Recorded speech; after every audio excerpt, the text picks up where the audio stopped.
Hey, Betty, you're good to go. Great, thank you. And welcome everybody to tonight's meeting, the September meeting of the Transportation and Activity Permit Committee of New York City Manhattan Community Board 1. And we have an interesting list of activities today.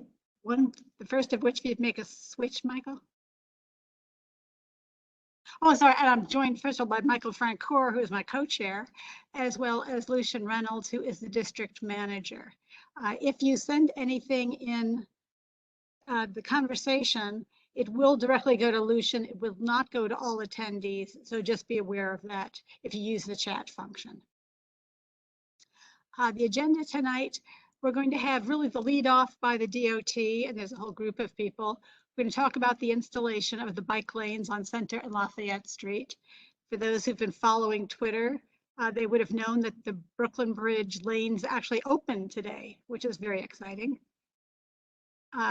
Revel will not have somebody here, but I'll briefly touch upon that. Then we'll go on to the other topics. But first, let's go with the DOT. So next slide.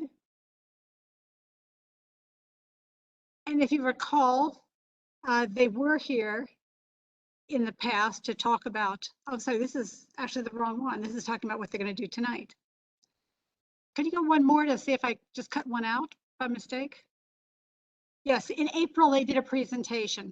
For those who want that kind of update, it is on their website, and you can look it up for the April 2021 presentation they did on the actual Brooklyn bike lanes that opened today.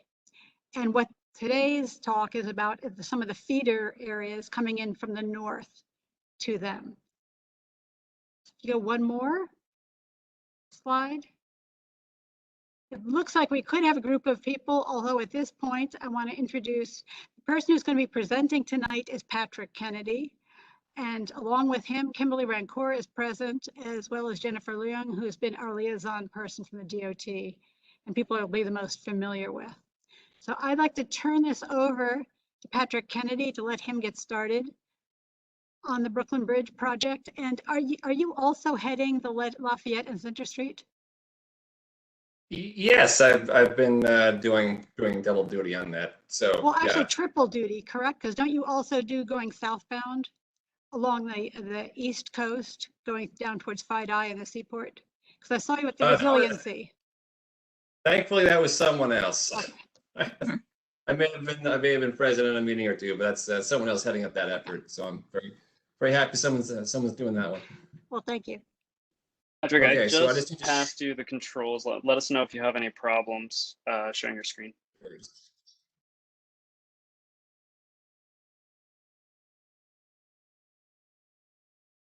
Okay, everyone, can you see? I'm just gonna go to full screen now.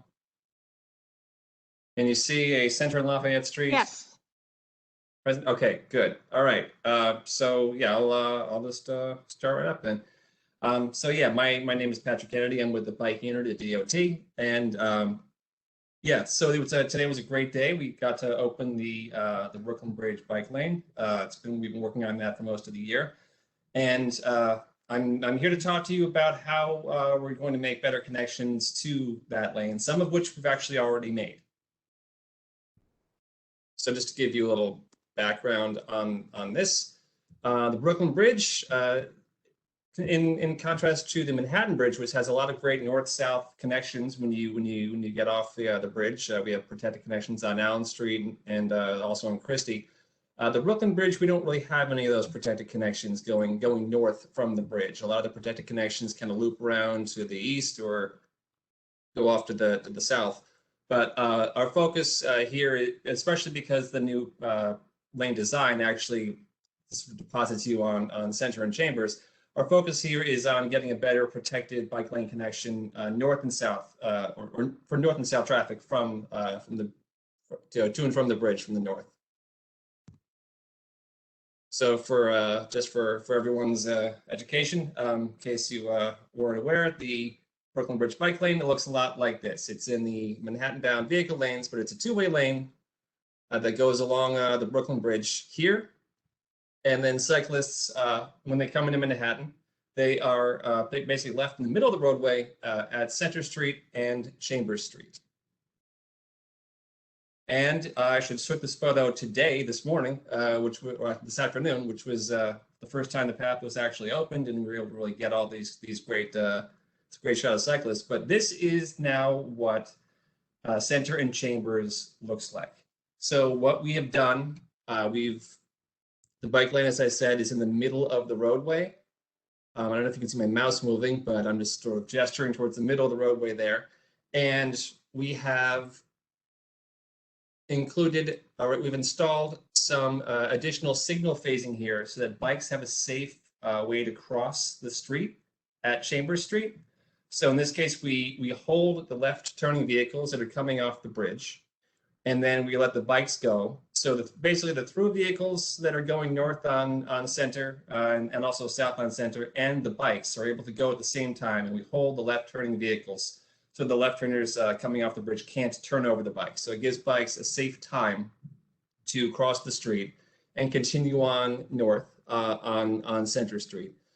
We have installed, and I'll get into this in the next couple of slides, we've installed up to Worth Street on Center, and we're going to be doing on Lafayette down from Worth. This was to basically give cyclists a safe way to get on and off the bridge. I mean, normally if there's a project we're going to do on city streets, we try to get to the community board beforehand, but we were running a little bit ahead of schedule, to be honest, on the Brooklyn Bridge. It kind of caught us by surprise a bit, so we needed to make at least a couple of blocks of a connection so that cyclists would have a safe way to get on and off of this new facility we're making for them. Also, I just wanted to note here on this slide that the all pedestrian barn stance that we previously had at this intersection is maintained. It's still there. So we added a bike phase so that bikes can get across with the left turning vehicles being held coming off the bridge, and then we also maintained that barn stance for pedestrians.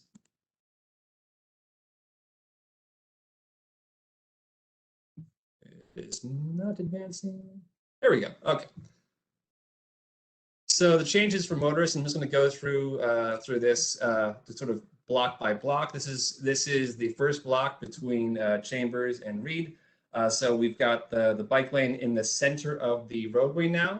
Previously, it was just the southbound bike lane that was in the center of the roadway, and the northbound was a shared lane. Now we've got them both barrier protected in the middle of the roadway. For motorists, we've gone down from 2 lanes down to 1 in the northbound direction, and we've kept everything more or less the same in the southbound direction.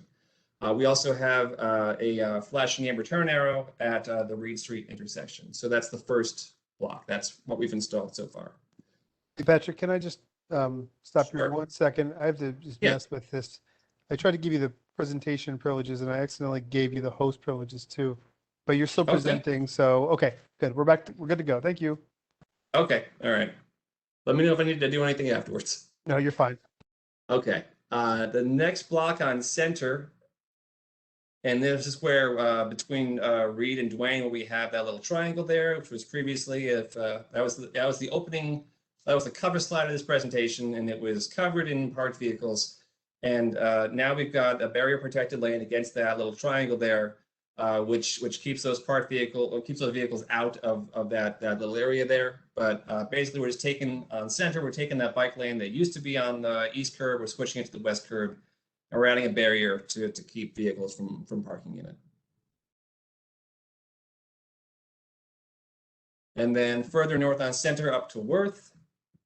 Here we had 3 travel lanes for vehicles, though one was typically used just to park in on the west side, and the bike lane was on the east side. And so the changes we've just recently done, I think it was as of over the weekend almost, we've gone down to 2 travel lanes for vehicles. We've formalized the usage of parking, but we've pushed it out from the curb so that we are able to take all the extra space we had in this roadway and give bikes a parking protected bike lane on the west curb, basically along the park in Foley Square, headed up to Worth Street.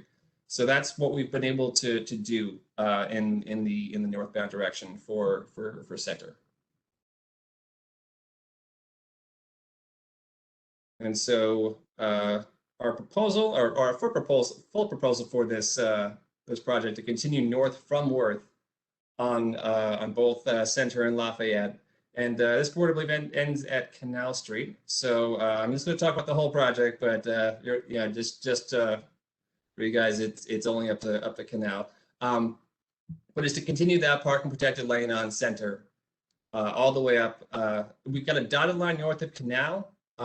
We want to do the protected bike lane all the way up to where it connects with northbound Lafayette. Our plan with this, because when we were doing our analysis, it was all before the Brooklyn Bridge project started. And what we found was that when we were trying to come up with ways to do a protected bike lane north of Canal, we found that we were just having to make too many compromises in the design because the traffic analysis was just not working out.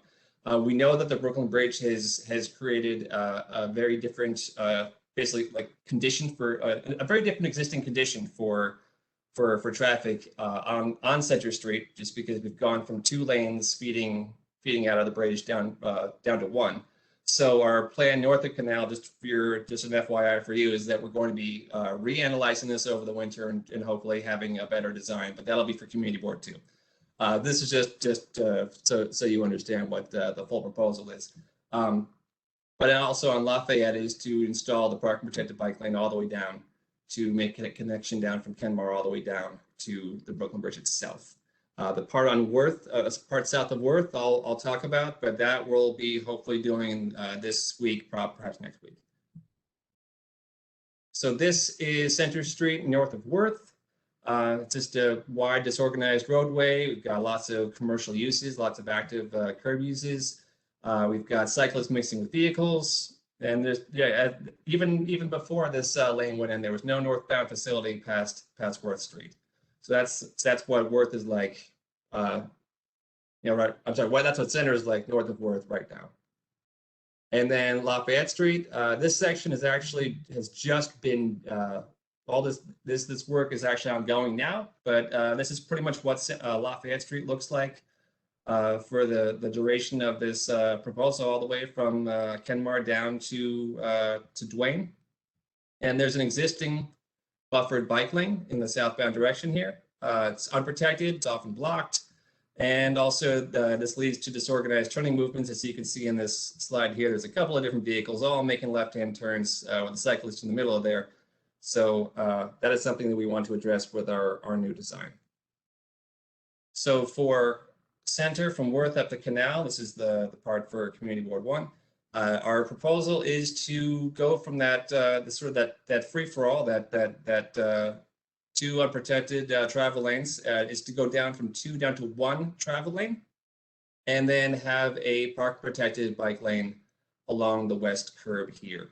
So this reduces crossing distances for pedestrians, provides a safe and protected space for cyclists to be, and also this basically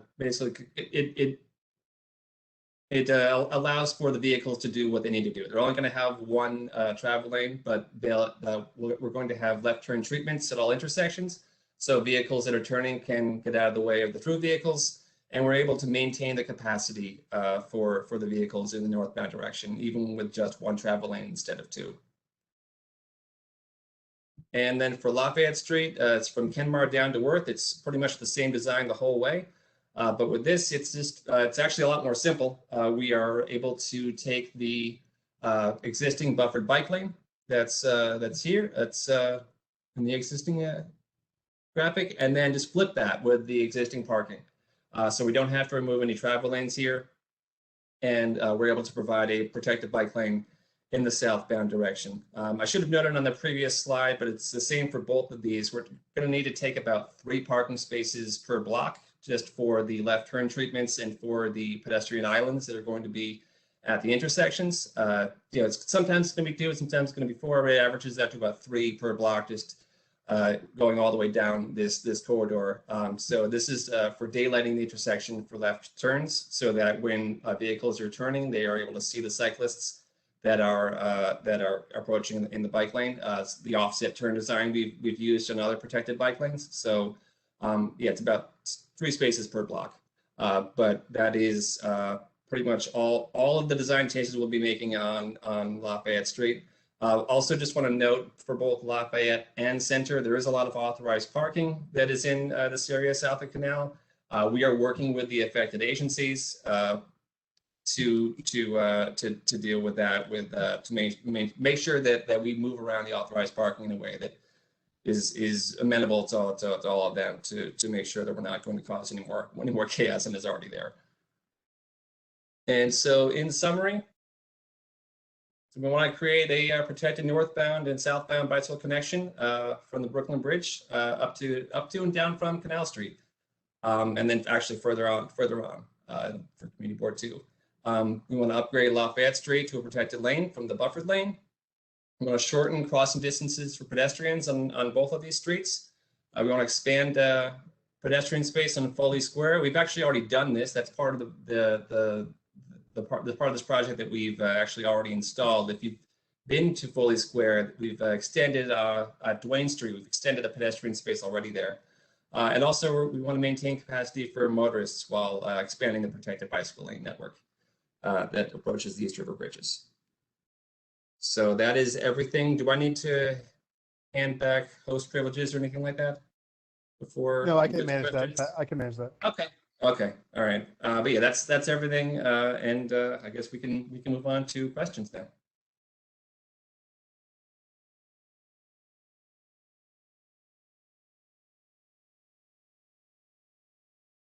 Betty, you're muted. Yeah, Patrick has his hand up. Yes, have Patrick first, but then Michael, if you'd also like to talk, because I know you've been anxiously awaiting this. But let's start with Patrick. And it won't be much, just a quick comment to say bravo, thank you. This is much needed, much appreciated. I've been sort of railing on this for a while, but maybe not as vociferously as needed, but this is awesome. Thank you. Yep, you're welcome. Sure, I'll go next. Yeah, just want to echo what Patrick said. So glad to hear that you guys were ahead of schedule. I've biked a few times over the Esplanade, or the existing Esplanade, over the past few weeks, and I'm always it's a dangerous situation, and I'm glad that it's pedestrian only now, because it'll be yeah, I was always worried whenever I would go over there. So I think my questions are, I think, as you've noted in many of these photos and slides, that a major problem in this area is double parking or unauthorized parking in existing bike lanes, or just curbside space. And over the weekend, there was some attention over some city employees parking in the bike lanes that you have already installed on Center Street. So I was wondering if you could talk through how that's being addressed currently. I know that isn't, all you, that's NYPD enforcement, but I'm wondering if you could just talk through, how that process kind of played out over this past weekend, and how DOT, how your department usually interacts with NYPD, since I think enforcing, making sure that these lanes are clear is going to be a big part of making sure that they're safe and doing everything that you want them to do.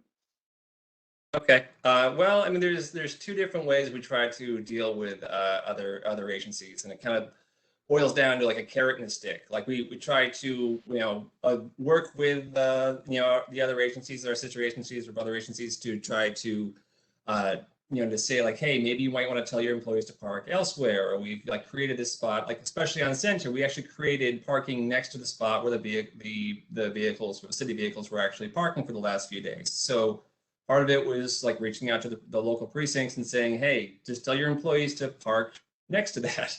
That's like in the spot where we told you to.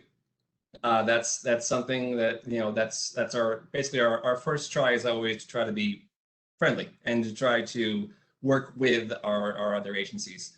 If that doesn't work, or if we end up having continuing problems, we have design-based solutions. We've implemented a few of them already, involving Jersey barriers.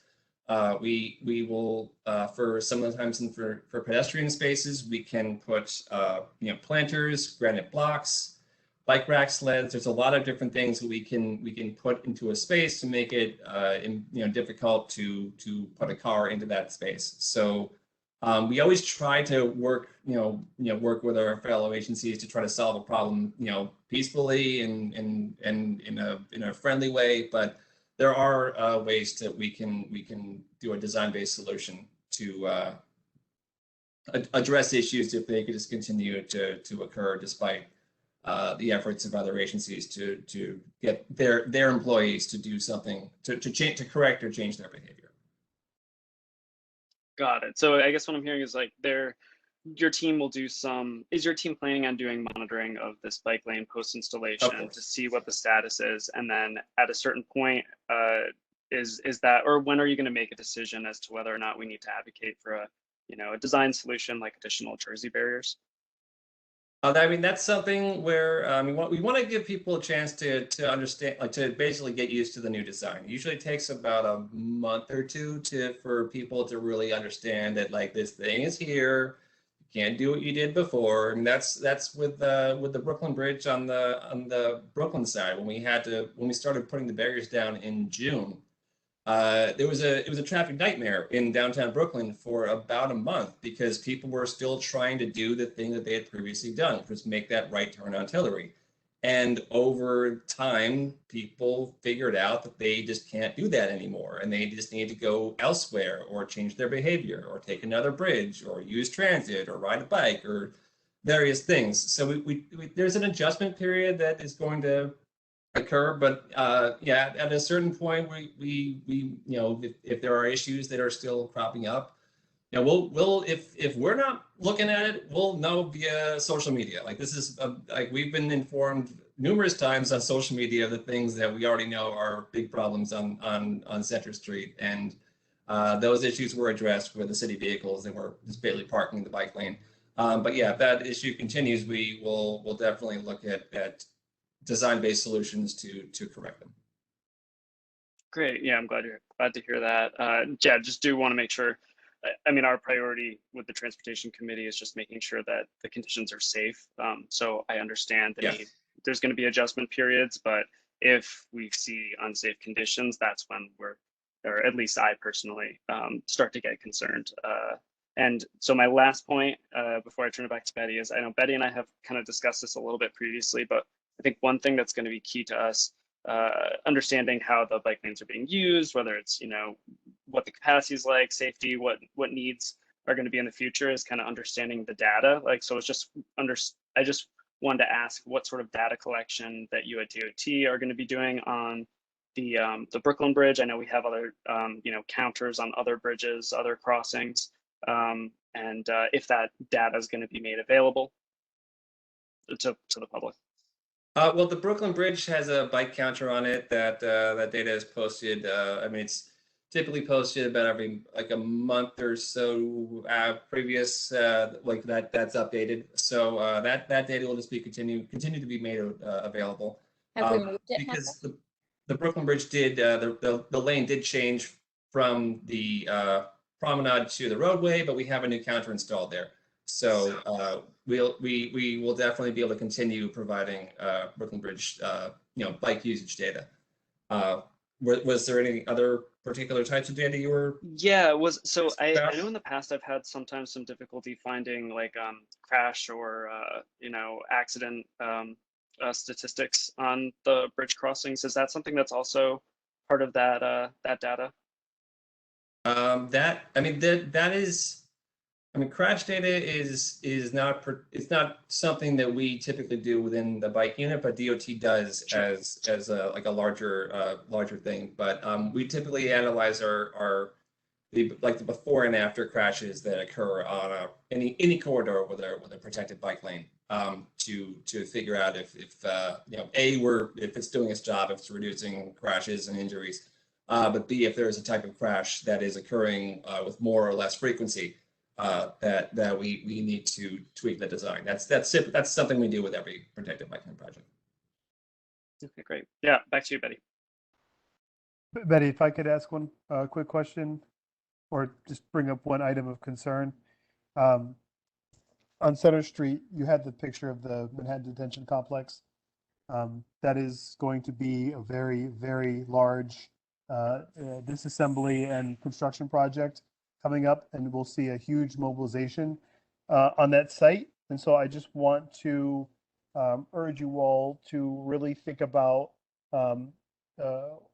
your experience with other protected buffered bike lanes along large construction projects and the sorts of issues that you may have encountered with the staging, construction vehicles, um, carters, you name it.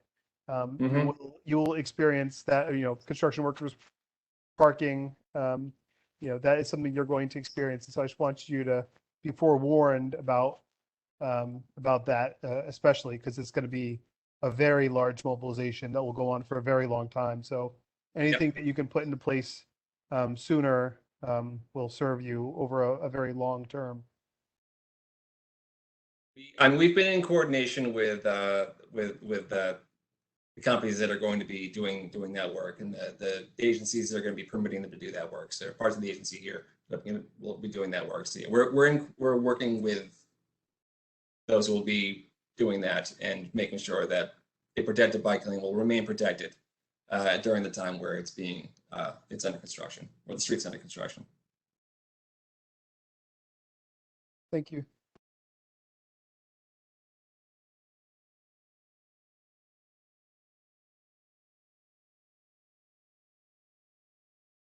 And Betty, I see Patrick still has his hand up, but I think that might just be from his last question. And Eric also has his hand up. Yes, hi. Can you show again the section where you have the single travel lane section? This one right here on center? Yes, yes. So that's northbound, right? Northbound, yep. Yes. I'm concerned that if there's any road obstruction, like a disabled vehicle or maybe a city agency vehicle like the corrections, if they block the lane, how will emergency vehicles be able to navigate that street? It's tight, but as long as the double parked vehicle is not like too far into the lane, you can still get something around it. And that's something we want to make sure that we leave a certain amount of clearance, so that as long as everyone's is basically where they're supposed to be, that you can get a vehicle that's around a double parked or a stopped vehicle that's there. Does this street have a bus route on it? This street, the M22. I think so. I'm not exactly sure where it pops off, but let me see if there's any. But yeah, there is a bike. Yeah, there is a. Yeah. Yes. Okay. Yeah, that's my only concern for emergency Yep. vehicles to be able to pass through. Especially when you have police vehicles or corrections. If Yep. they don't want to move, they're not moving. Sure. The bike lane itself is 9 feet wide here, so as long as the vehicle's not too big, they can definitely squeeze into the bike lane and use that if they really, really want to. But I'm pretty sure that they'll be able to fit on the travel lane. Okay. For emergency vehicles, not for regular people. Yeah. Also, yeah. Nice, Kay. Betty, it looks like you're still on mute if you're trying to talk. Does that mean there won't be any structure that would prohibit cars from using the bike lane?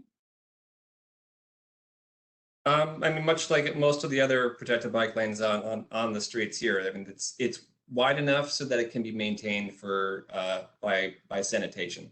So there will be no obstructions to at each block opening or at each block entrance to keep anything out of there, because we have to get a garbage truck through there, we have to get plows through there, we have to get street sweepers through there. But Betty, this is parking protected, so there is the separation there. But I think if an emergency vehicle needed to, they might be able to navigate it from the intersection. But it's not like it is a protected bike lane by parking.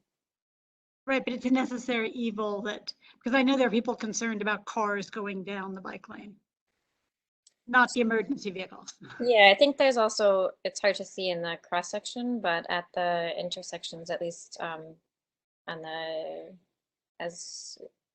far side of the intersections, I think you'll have pedestrian islands, which would also discourage that because they'd have the delineators, which an emergency vehicle can run over, but regular vehicles, not that it never happens, but they shouldn't be doing. Great, thank you. And I see Brandon. If Brandon Chamberlain would like to unmute and speak. Yeah, and Lucian, that's in the attendees, so we might need to get you to unmute. All right, Brandon, you're open. Hello. Thank you so much for hearing me. Looks like I'm the only member of the public to show up. I think it was this meeting was scheduled. There's a rally and vigil for traffic violence going on right now at Union Square after some really horrific crashes. A 3-year-old in a stroller was killed and her mom severely injured last week, and this so far is the deadliest year for pedestrians on the street during the mayor's term.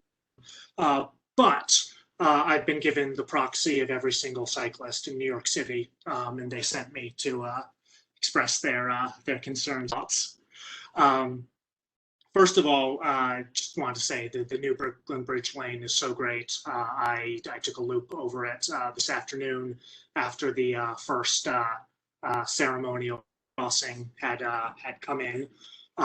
It's a huge improvement, not having to be in conflict with tourists and having a smooth surface instead of the rattling wooden boards, and having it's less steep because it doesn't go up as high. It's a huge improvement, and it's a little too narrow, but it's great to see, and so thank you very much for that.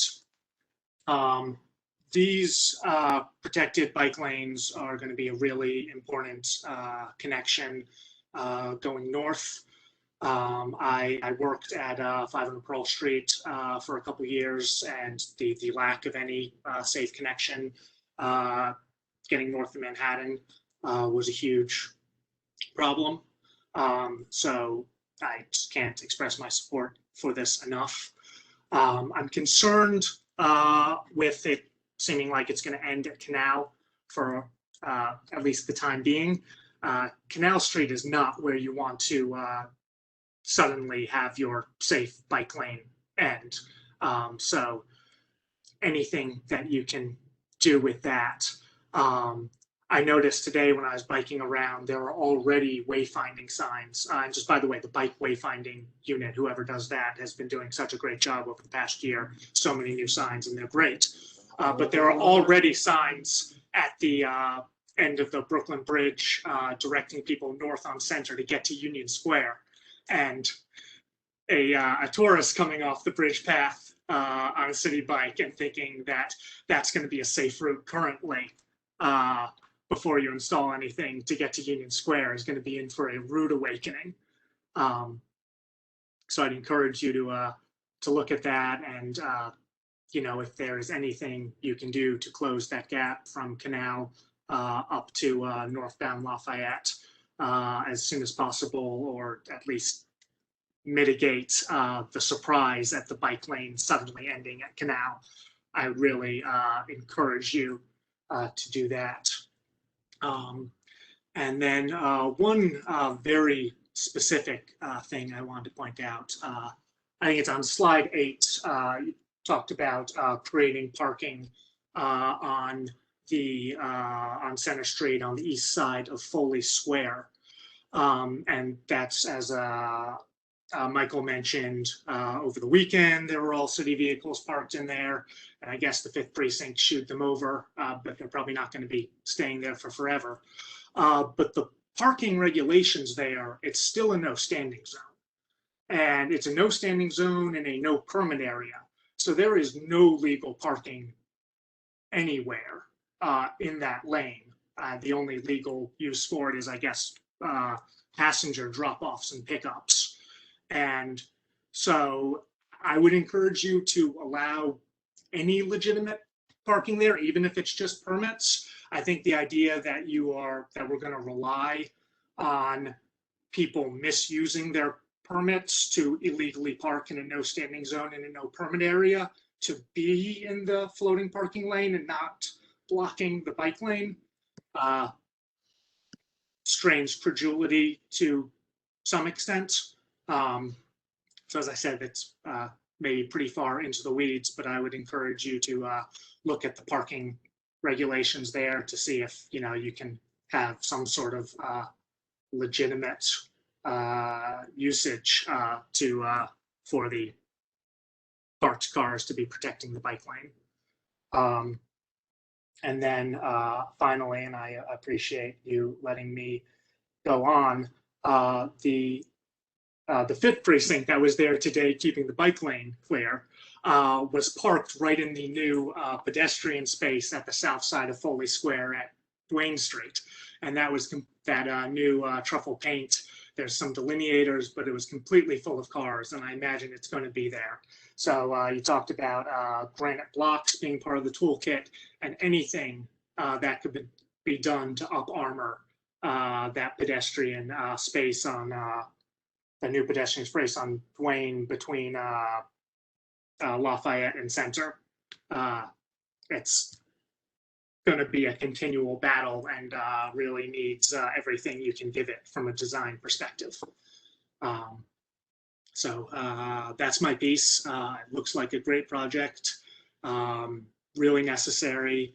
As fast as that gap north of Canal can be dealt with, the better. And the new Brooklyn Bridge Lane is just fantastic. So thank you very much for that. Welcome. Just to address a couple of points you raised. Yeah, our goal is to try to get the facility north of Canal in as soon as possible and to do the best facility we can. Though we were going to have to make some compromises in the design if we want to do it as part of this project this year. So we just need to we do need to collect more data over the fall and winter, and hopefully we'll have something ready to go in April or May of next year. So that is our goal, to try to get a connection north of Canal as soon as possible.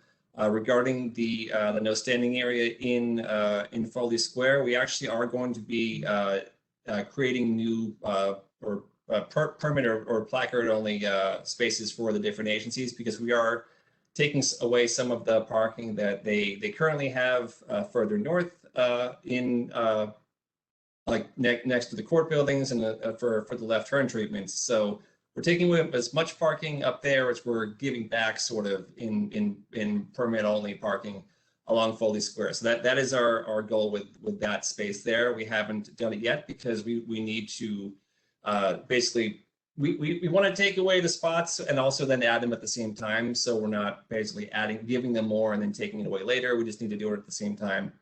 So that way we can just maintain balance there. And then I believe that was, oh yeah, the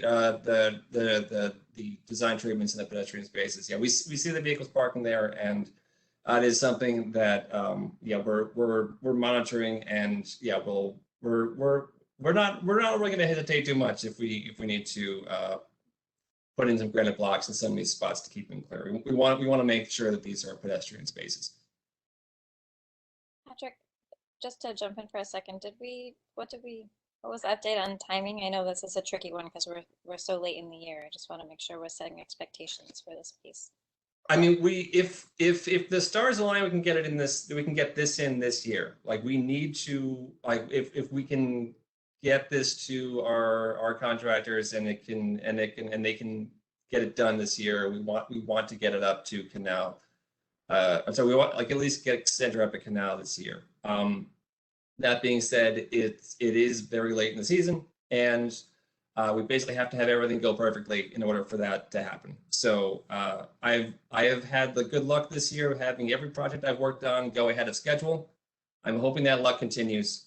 But if it doesn't, we're going to be going the first thing out of the gate in the springtime to get this entire thing north of 4th Street done. But we definitely are. I'm going to try my hardest to get all this stuff, or to get this entire project in at least up the Canal for Center, and then let's see what we can get for Lafayette this year. That's our goal.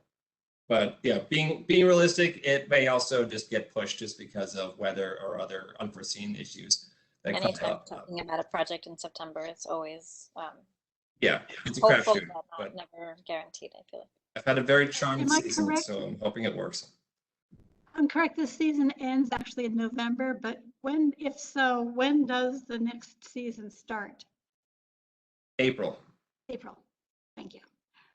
Then let me go Um, on to, Well, really quick, I wanted to respond to one thing that Brandon said. Luckily, you're not the only person. It's just the settings of WebEx. I'll have to flip them around a little bit, but the attendees can't see each other, but you're not by yourself. There's 12 attendees in total. So if that makes you feel any better, there are some other people from the public here. yes, in fact, next I'm going to have Jason Gers go and then Adrian Mack. So Jason, you're Jason, unmuted. if you, yeah, Hi there, can you hear me? yes. Yes.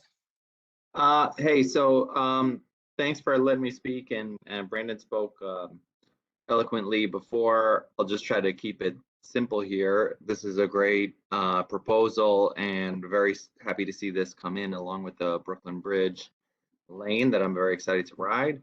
But as we know, like the parking abuse problems are chronic and continue. I live on Clinton Street. It's not this community district, but there's a two-way protected bike lane here with Jersey barriers, and I bring my kid to school on that bike lane, and there's constantly cars and trucks parked in it. It's actually a nice surprise when there's nothing in it other than bikes, because it's blocked with a car or truck most of the time.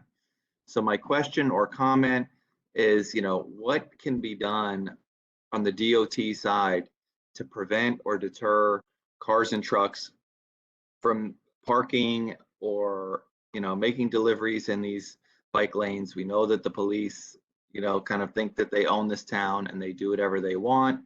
And you're going to maybe need to put something up, to keep them out, because I don't know if you guys are going to run, tow trucks every single day. This is going to be a chronic issue. So I'm eager to hear what DOT thinks can be done about this, both in this location and citywide. Thank you. Okay, well, I mean, Clinton Street is its own issue. You've got short blocks, you've got loading docks, you've got a lot of like curb uses that involve vehicles that are coming in and out across that bike lane, and it presents a very unique and frustrating set of problems. Center and Lafayette, the conditions are a little different. We have longer blocks, not as many gaps in the parking, and so it's basically just for the duration of the blocks, you've got parked vehicles that are going to basically make up a wall of vehicles that are protecting the bikes on the other side. So that's going to be more helpful for cyclists, just to keep that space fortified from vehicles getting in, because there's going to be no gaps for anyone to sneak in. For the sort of the spots around Foley Square, yeah, it's going to be a challenge, and hopefully it is something that we won't. Hopefully there'll be an adjustment period, but then people will just start parking against like parking in the floating area, and then if they're going to double park, just double parking outside of that. The great thing about the design of protected bike lanes is it shifts that double parking burden from cyclists to motorists. So we've got two travel lanes on Center Street, south of Worth at least. So if people are going to double park, they've got places to do so that are outside of the bike lane. But yeah, we understand that if there are persistent issues with vehicles that are encroaching on the spaces where either cyclists or pedestrians are supposed to be, that we do have things in our toolkit that we can use to try to address that. And we'll evaluate this lane and the conditions there. That I'm sure we're gonna hear about it every single time there's vehicles that are parked along the curb, if they continue to park along the curb like they were doing previously.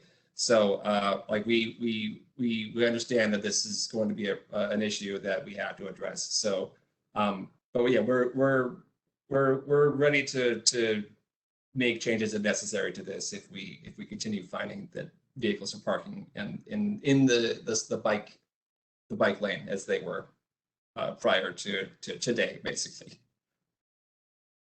Thanks for that. I mean,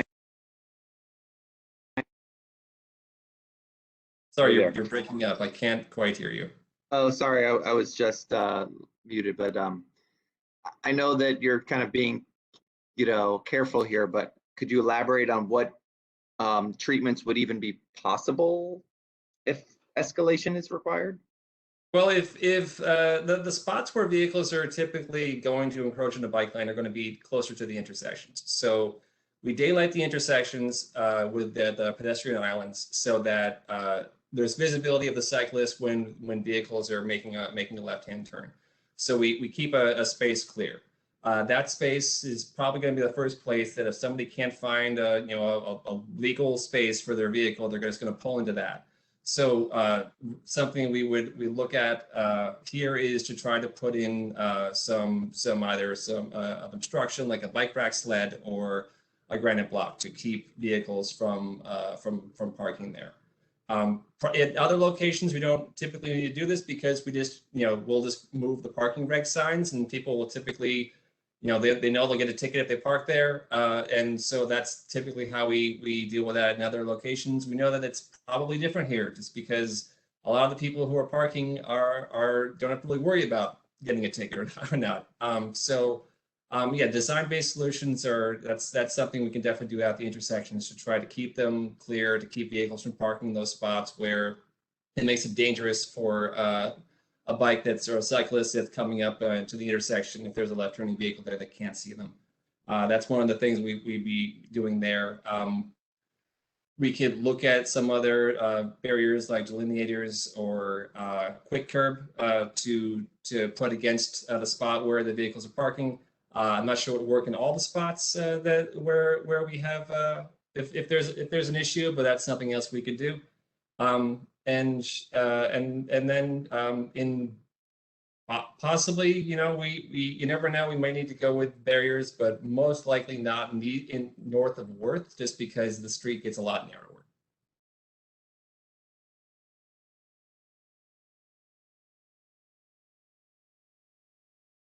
Betty, you're muted. Thanks, Patrick. Then, yeah, if I can ask a related parking question. I saw a picture today. Since you made the comment about that striped area between the parking lane and the bike lane is needed for emergency vehicles and sanitation to get in for cleaning purposes. What if that striped lane is filled, occupied? And the reason I ask that is it was showing the 5th precinct and they were just having the cars, rather than going parallel, were turning 90 degrees and were going in the other direction, which meant they were using that striped space in addition to the parking lane so they could put more cars in by parking them by turning 90 degrees. Yep. I mean, you're saying that was happening on Center today? It was on Twitter today, yes. Okay. I mean, that's not something they should be doing. The street's not designed for that. But I mean, that then becomes an issue with multiple agencies, not just DOT, because now we're talking about sanitation that is unable to get through, and possibly FDNY if they need to use that space for anything. And we keep these the bike lane. I mean, I've got the graphic in front of me, but there's a 6-foot bike lane and a 5-foot buffer. We keep it at 11 feet so they can be maintained. So when a street sweeper or a garbage truck to plow needs to get through, it can do that. And so that we can maintain the bike network and have it function at all times. Yeah, if that buffered space is being encroached, that makes it impossible to maintain, and that makes it sort of an issue of multiple agencies, not just DOT. Great. So that if, definitely again, I want to know is if the something we'd want to cyclists let us address. know. Yeah, that's something we would want to address. Great. Then let me ask Liam Jeffries to speak, and then I'll promise. And Adrian Mack, have you gone? Anya. Hello? Can you hear me? You're next in line. Okay. Thanks for doing this presentation. I think this is a great proposal, and I want to speak in favor of it. I'm a resident of Battery Park City, and so I wanted to ask about protected bike lane connections to the west and to the south of the Brooklyn Bridge. So for example, there's the Broadway protected bike lane, which starts at Park Row. And that seems like it's just around the corner. So that seems like it'd be something that would be really easy to connect to this network that you're putting together up here. I note that there's a southbound lane on Park Row that ends at Spruce. So it's really a very short distance from Spruce to Park Row and Broadway. So I would ask, is that under consideration to connect so that cyclists have an easy and safe way to go south? And then second question is, what plans are there for east-west protected connections to connect the Brooklyn Bridge to the Hudson River Greenway? Are there any plans for protected lanes, for example, on Chambers or Warren or any of those streets? Thank you. So I'm not aware specifically of any plans that the agency has at this moment to make more east-west connections to this protected lane or the Brooklyn Bridge in general. Not saying that we don't have them or they're not in the works, but I'm just not aware of them. The good thing about installing and implementing protected bike lanes is typically then people just ask you for more. So just like this. So this is definitely something that I can. I'll bring this back to my colleagues and let them know that one of the things we heard today at the meeting was the desire for more east-west protected connections to this and to the Brooklyn Bridge. Thank you.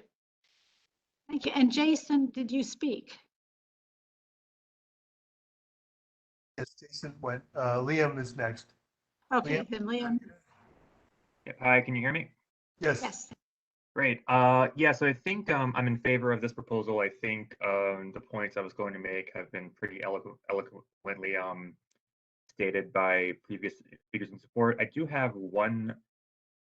It kind of ties into the issue of the narrowness of the Brooklyn Bridge bike path, in the sense that the bit of it you showed on Center Street, where it's the same width but in the middle of the street.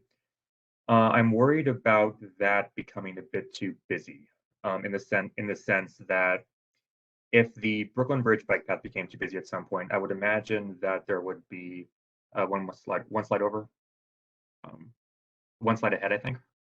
That one? Okay. Yeah, that one. Yeah, so the one issue, so my thought is that like with Brooklyn Bridge bike path, if it became busy enough to the point that 4 feet in each direction wouldn't hit it, I would imagine that there would be a way to do a project on the opposite side of the bridge lane-wise, so that it would be a one-way system. I'm worried about how that would, if there was an issue where there would need to be more space added for cyclists later on, if this would be more of an issue here, because as any cyclist will tell you, 4 feet in a given direction is not that wide. I think my experience with that is on First Avenue. There was a brief bit of that, and believe what I do there is I just go into the buffered area, because 4 feet for a 6'4" cyclist is not that big. So I'm just kind of worried about what would be the plan if there would be more capacity needed if cycling numbers rise as a result of this bike lane on Center Street. I mean, for this particular area, we would need basically a wholesale redesign of the street. I just want to go back to the previous slide. That's where the photo here is. This is an intersection where we're basically having to try to smush everything in. We've got bus turns that are happening, so we've got basically we have to maintain certain clearances in certain directions for the bus to be able to turn. So it limits us where we're able to put the barriers in the roadway. And in this case, we have signals that are out in the middle of the roadway now. We have capacity issues of the Brooklyn Bridge coming out. Like for the left turners, we have to maintain 2 turn lanes to just get as many cars as we can through there, so that we don't back up the bridge all the way into Brooklyn. So like we have a lot of limiting factors of this intersection, and basically this is about as wide as we can make the bike lane and to make it as protected as it is. We can make it wider, but then the protection would disappear. It would be quick curb or delineators. It'd be something that can be driven over. We Sure, felt but that at this location, we wanted to have as much protection as possible. And then for that subsequent block north of Chambers, it's the same thing where we have buses making turns where we have to be able to provide a space for the left turning vehicles under Reed so that we're able to have that flashing amber signal. And we can make this lane wider by a foot or two, but that would then take away the barriers that we've got there. So we felt at this point for that one block, having it two-way with only 4 feet wide was justified because of the level of protection that we're giving cyclists coming up to Duane where it widens out. Okay, I get the limiting factor there. I'm just wondering though, like the bus factor I get, I'm just kind of wondering why though I'm just wondering why there would still, considering the fact that it's Lower Manhattan and most people who enter Lower Manhattan don't come in by car anyway, they either come in via walking, bike, or the plethora of subway lines in the area. I'm just kind of wondering why there's still an emphasis on trying to squish as many cars as possible down there. We just need to we don't want to have the queue back up as far on the bridge. Basically, we don't want to have the queue back up on the bridge too far. It's already backing up to about the FDR. If it starts to back up past the FDR entrance, then we start to run into issues with vehicles that are getting into the FDR, which then creates a whole new set of problems because now we're creating just a big, giant, massive slowdown. So we're trying to limit the queues that are there so that they don't affect the FDR entrance ramp, which is basically just like a spillover battle for traffic to just get it out of the central Manhattan core. We're trying to keep them on the highways where they're supposed to be. So that's been basically our in terms of maintaining the level of congestion that we've got. That's been sort of the limiting factor for vehicular congestion there. Right, thank you.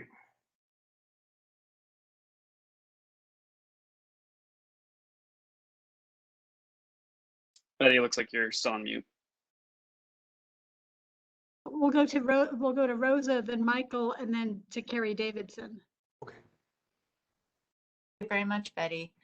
So to all the DOT people, I just want to say bravo because it was so exciting seeing all those really, really happy bikers and those non-terrified looking pedestrians on the bridge today. So that was really, really cool to see. And the bikers look super happy. I am not a biker, but I was happy for them. I'm looking at this plan and first of all, Patrick, I absolutely love the optimism that you're bringing to this. I think it's amazing and we should all have more of it. I hate to be a little bit cynical, but I cross Broadway every day as a pedestrian where we have the southbound bicycle lane. And I'm constantly like, my head's like rotating like I'm some sort of like possessed demon because I'm a little worried, but both for myself, my child, but honestly, I really, really worry a lot about the cyclists that I don't know because they are having to swerve around all of these vehicles that are blocking the bike lane every single day. And a huge majority of them are delivery vehicles. So, you know, I don't know how long they will be there for. And I see, you know, the bicyclists, you know, having to go into traffic essentially sort of or slow down, almost like half scoot off their bike, you know, to like squeegee in between parked vehicles. And that's every single day. And I don't know what we can do to, you know, report or get that to stop happening. But, you know, in terms of the ticketing, I don't think that's effective because frankly, most of these delivery companies build into their business model that they're going to be ticketed. So that's not effective as a deterrent. And I hate to say this, but I feel like in this sort of situation, and you know, the Broadway bike lane has been there for a while, so it's not like they're not used to it anymore or it's something new. This is just the way it is, and they'll just abuse it. And I hate to say it, but a lot of New York drivers, you know, abuse things. So I feel like we sort of have to get more into the idea of physical barriers that don't allow that to happen, because while I think it's really nice to have convenient delivery, I think it's a basic safety issue for cyclists. And safety trumps convenience, right? So and bicyclists are the more fragile of the options here. So I would hope that as this plan moves forward, that you more seriously consider actual physical barriers and for safety. But I also want to end on a happy note and say, yay for the Brooklyn Bridge bike ramp. It was really, really awesome to behold. And I hope that we see more bike lanes in New York City's future. Thank you.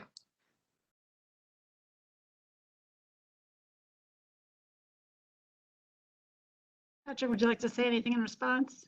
Oh, I mean, it's physical barriers are things that, yeah, we definitely will consider when we have if we're having issues and we have the space to put them to address that issue. That's something we definitely will consider. I'm not saying we can do it everywhere. There are a lot of limitations for when, where, and how we can use them. But it's something. I mean, especially for some of the pedestrian spaces at Wayne Street. That's a no-brainer. We want to try to, if we're finding that to be abused, a granite block will just keep vehicles out of it. But it's something we're trying to be more creative with, for lack of a better word. It's just we have to deal with sanitation. We have to deal with a bunch of agencies that are not us. We have to deal with a bunch of people that are not part of DOT. Whenever we put barriers in places where we may be getting inside that 11 feet of clearance. So yeah, we're doing our best for that, and we're trying to think creatively to come up with new ways to put a physical barrier in places where we previously could not. And just another thing to think about from a design perspective, when we're putting in parking protected bike lanes, to put a like Jersey barrier or other vertical element that's that hardened between the bike lane and the parking lane means that people who are getting out of parked cars basically have no choice but to walk into traffic, and they don't have any way to access the sidewalk. So while it seems good in theory in some locations, it really might not function that way and could present safety issues for people walking and just in general. Like, we don't like to have a hardened edge to a sidewalk in that way. Is it possible to have a non-continuous hardened edge? Basically with gaps so that, people can get through and do the thing that they need to do, but it's impossible to actually illegally park there? I mean, there are some tools, but if you think of the type of vertical elements that we use typically now, Jersey barriers, they're kind of a set size. Quick curb, which is a little harder than flexible delineators, has that sort of curb along the ground that can present a trip hazard or problems for pedestrians. And then flexible delineators, we do use those in that way sometimes, but then we do also get complaints that they're not substantial enough. So it's a trade-off. No, people just run right over them. They don't care. Permeable versus something that's protective. Right. No, I understand you guys are dealing with a lot of issues and a lot of challenges, but it's still, it still comes down to safety, and it's still extremely concerning. And we do really appreciate that concern. Thank you. Right. If you'd like to speak again. Yeah, for sure. I'll try to be quick so we can get to some people who haven't spoken. But I mean, basically, Rosa said it better than I could.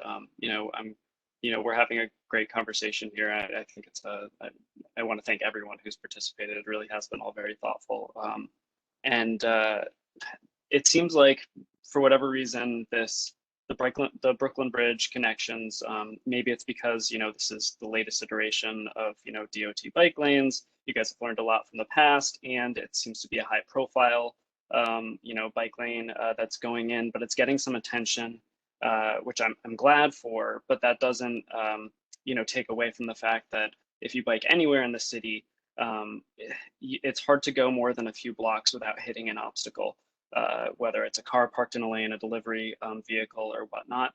And so I know you've spoken to it before, or you just spoke to it, but what are the, if as a cyclist, as a pedestrian, a member of the community, what can we do to empower you to make sure that all of our lanes are as clear as possible, and if they need to be designed differently? Like, how do we make that happen? I know you spoke to a few things, which is, the problems you have working with other agencies, but I was just wondering if you could just, say like, should we be, cataloging this in 311, sending it directly to you, to NYPD?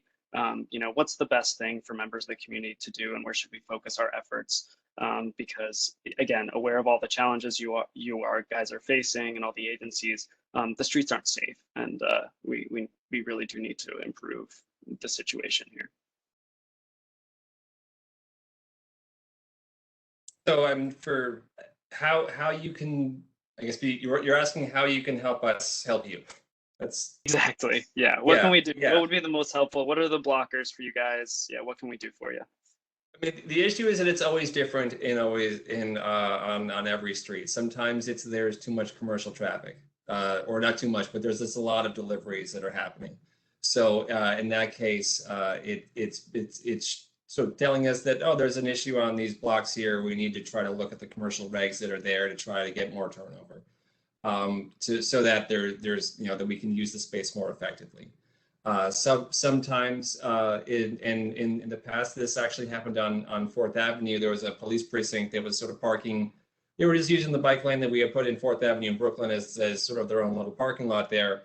And then we actually had to, I think it was through the council member that basically was able to essentially shame them into the officers into parking their vehicles just outside of the spot where they're supposed, where the bikes are supposed to be, so that we have this, we have a space for the bikes to get by that's past the parked vehicles, but they're no longer combat parking 90 degrees against the curb like they were before. So, but with that, it was the council member for that location to sort of mediated the issue and was able to focus the energies of frustrated constituents that wanted to have this bike lane clear. But that didn't, that worked its way over to us as well. But I mean, it really is. It's different on every corridor. For this one in particular, there's going to be a lot of eyes on this, not only from our agency, but from other members of government, but also from the community. It's a very highly visible location. So like I'm not worried about knowing whether or not this is the design changes we make are working out, because I know that one way or another I'll be told within a couple of days if there's an issue here, just because there are a lot of eyes here. But for other streets, it's maintaining open lines of communication and trying to like 311 is very, very helpful, especially for I guess for freight issues and for other issues like that. Kim, do you have any other suggestions?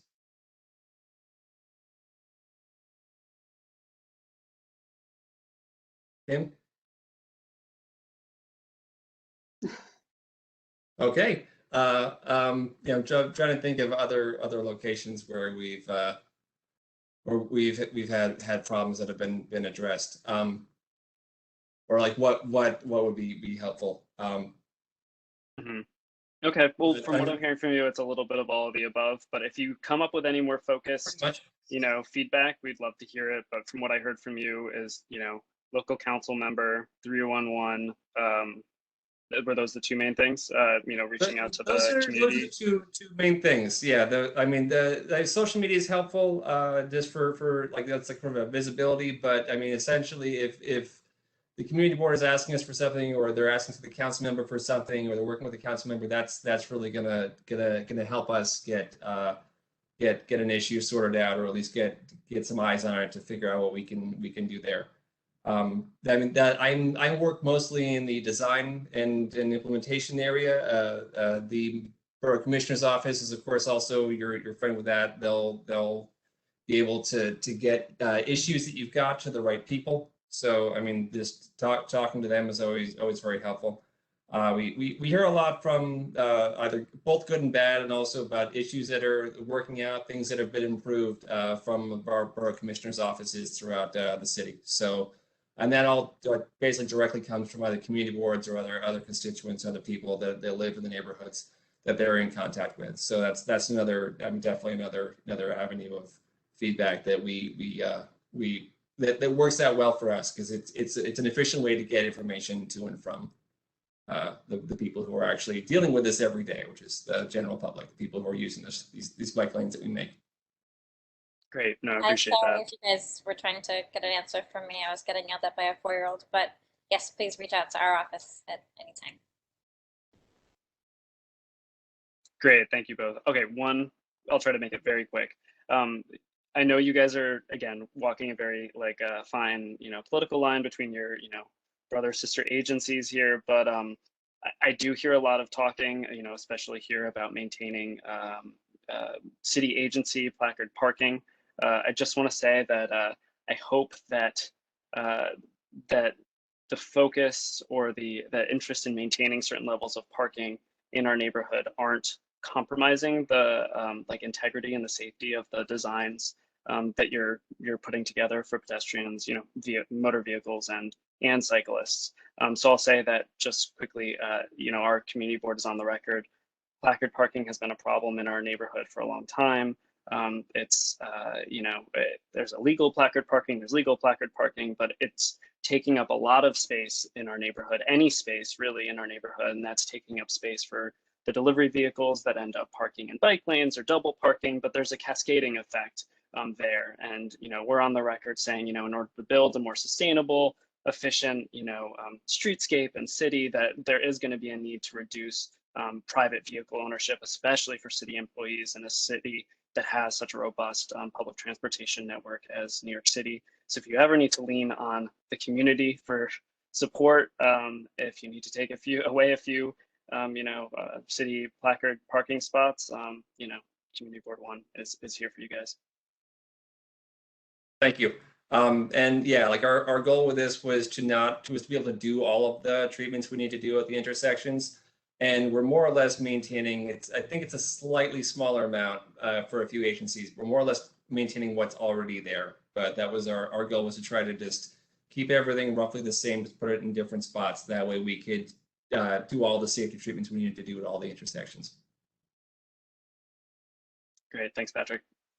And on this, Lucian, if you would move data to the panelist from participants. Thing. And then turn it over to unmuting Liam.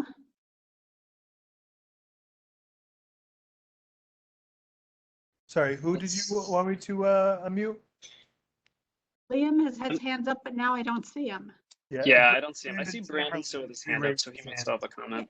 So I didn't know if his hand was still up or he'd put it up again, but Brandon can go next. It's not even on anymore, I don't think. Looks like the only hand up left is Brandon Chamberlain. That's why I said Brandon can go if he is still around, if his hand is still up again. Okay. Brandon, you still there?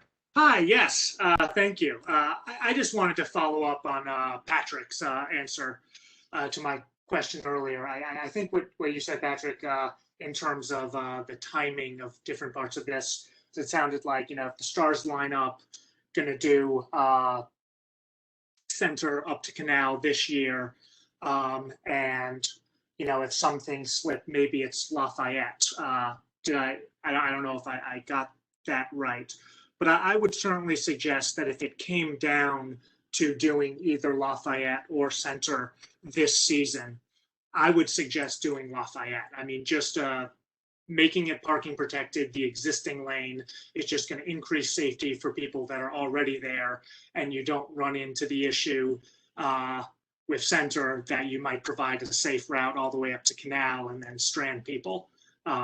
And so in my mind, if it had to be one or the other and you did Lafayette this season and Center slipped to the next season and could be done with the rest of it all the way up to northbound Lafayette, that would be preferable than doing half of Center and leaving Lafayette unprotected.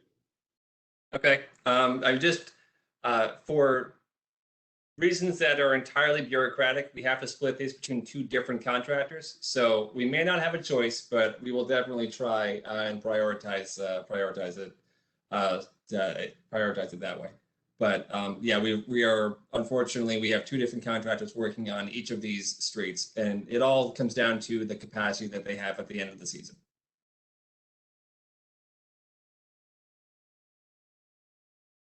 Great, thank you. It looks like there are no other questions. I want to make the comment that we no longer have a quorum, so I had hoped to pass a resolution or work on one, but there's really no point because we can't vote on anything anyway at this point. It would have to be pushed off to next month. So I want to thank everyone that came from the DOT to speak, because this is a wonderful, exciting project. And I encourage people, yeah, consider using Twitter to call out some of the people, like when the NYPD is not enforcing the laws. But today at least was a good day. They appear to be doing it today. It was a very good day. It was. Yeah, So I can't thank you, agree more. everybody. I know we gave you guys an earful, but this is, great work. You guys are doing fantastic work. The bike network that you guys have built throughout the city, I think, has been really impressive. So thanks so much for your guys' work. It is, and one of the things of the resolution was going to be to go after keeping some metrics on injuries caused, because there is so much concern about the congestion that can occur on the bikes being so narrow, and like the pushing for another lane on the Brooklyn side of the bridge. So if we can get some more information about that, that's probably where we're going with it, is more of that concern about capacity, because I think it is so popular. It does take some time for crash data to come in. There's a reporting delay. It's just because it has to be filtered through the filters. I think it's filtered through the state, and to be normalized. Then there's we have to wait until the project's done. We have to wait for a full calendar year after that. So it's something that we can definitely do. It just may be on a several year long delay. That's fine. We just want to put it on the radar. And I also want to point out, you don't point out enough how much your work is helping the pedestrians. And I understand your focus is cyclists. I mean, I get that. But so many of these things are so critical to me as a pedestrian that they really do add great value to a large number of people in our district. So I don't want people to lose focus of that. So thank you again. Betty, I have one question to ask, just as part Yes. of the kind of standard review. There's a lot of different changes in the geometry, the number of lanes, and the like in the street. And I think, just for the record, I just need to ask what DOT's looked at in terms of impacts on level of service.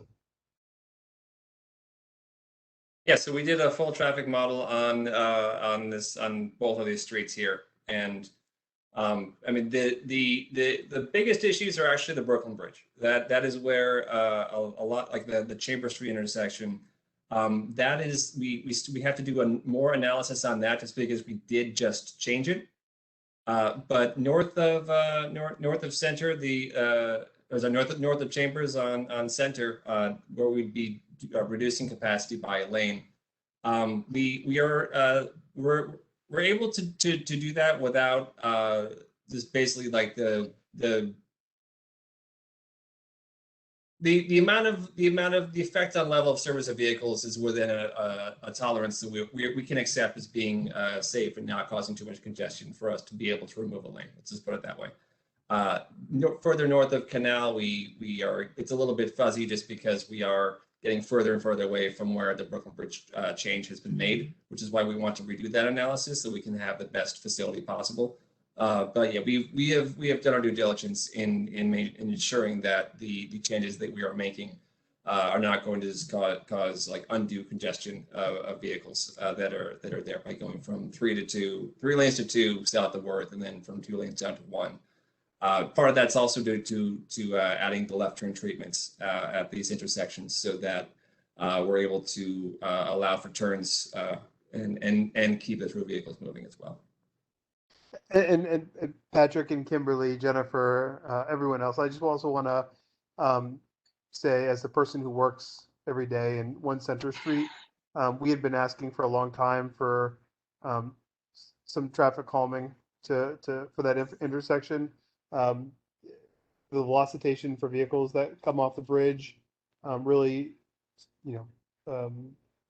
see a lot of drivers running through the red, encroaching pedestrians. So hopefully by adding a little bit more control to the intersection, it'll be safer for not just the people who work at 1 Center Street, but all the people who are alighting from the trains and on that side of the street and crossing over and what have you. So I know there's something that's really important to the borough president's office. I went on a walkthrough that she asked for that particular intersection. So hopefully that's going to be a big improvement. Looking forward to seeing an improvement there. Yep, Yes, just to speak to that point, just going back to the slide with the image of this intersection and the main improvement at this intersection for that issue is that left turn, those left turn arrows there that are holding the left turning vehicles coming out of the bridge. It makes it impossible for them to try to use the end of that phase to cheat their way through, which is something that was encroaching on the barn stands previously. That's something that we basically eliminated that the motorist's ability to do that anymore, because now there's an entire bike phase that exists before the barn stands, so that they're stuck there for that entire time. Well, given the same intersection, since we're on it in safety, I see that Cora is on from Councilwoman Chin's office. So I'm going to ask for you, Cora, what about accessible pedestrian signals? Because what about our low vision population? Are they going to get any assistance? Because this is a horrible intersection. Yes, I know that APS or accessible pedestrian signals was part of the improvements here. If they're not there already, I'm just trying to see if I can actually visually see any in that graphic. They will be installed soon if they're not there already. I know that we did all the conduit work for them. I was there watching it happen. So that is something that if it's not there yet, it's not far behind. Great, because that was another big ask to help that whole segment of the population. Patrick, one last question about 1 Center Street. I know that in the past, 1 Center Street had done they've taken their deliveries, loading and unloading along the north wing of the building on the street, typically parking in what was a no loading zone, I think. Do you suspect that, or have you worked out a different loading strategy with 1 Center Street with DCAS? They were basically parking in the travel lane. That was I think I've seen the loadings. It's actually just happening a little bit further north. We've got like a buffered area along the curb. It's still no standing, but they're at least out of the travel lane. Okay, great. That's where they've been doing that since we made these changes here. Right. Okay, Great, I it guess looks like we're, yes. last chance for everyone.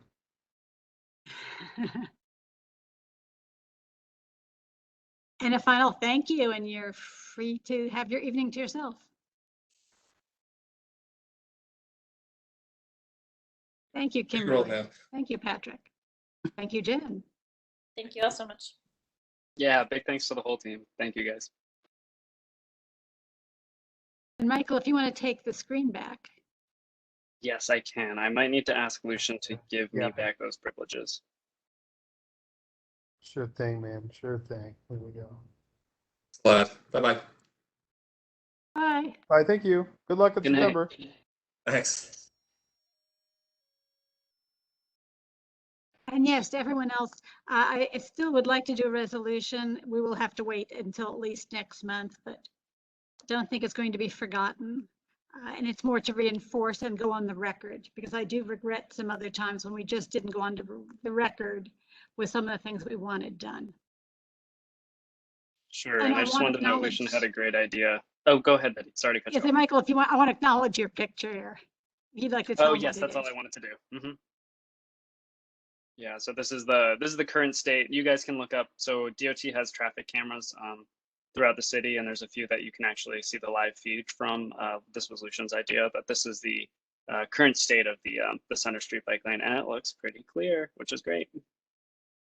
Someone had helpfully put it on a tweet, and I thought it would be nice for us to just double check that everything was still clear at the meeting.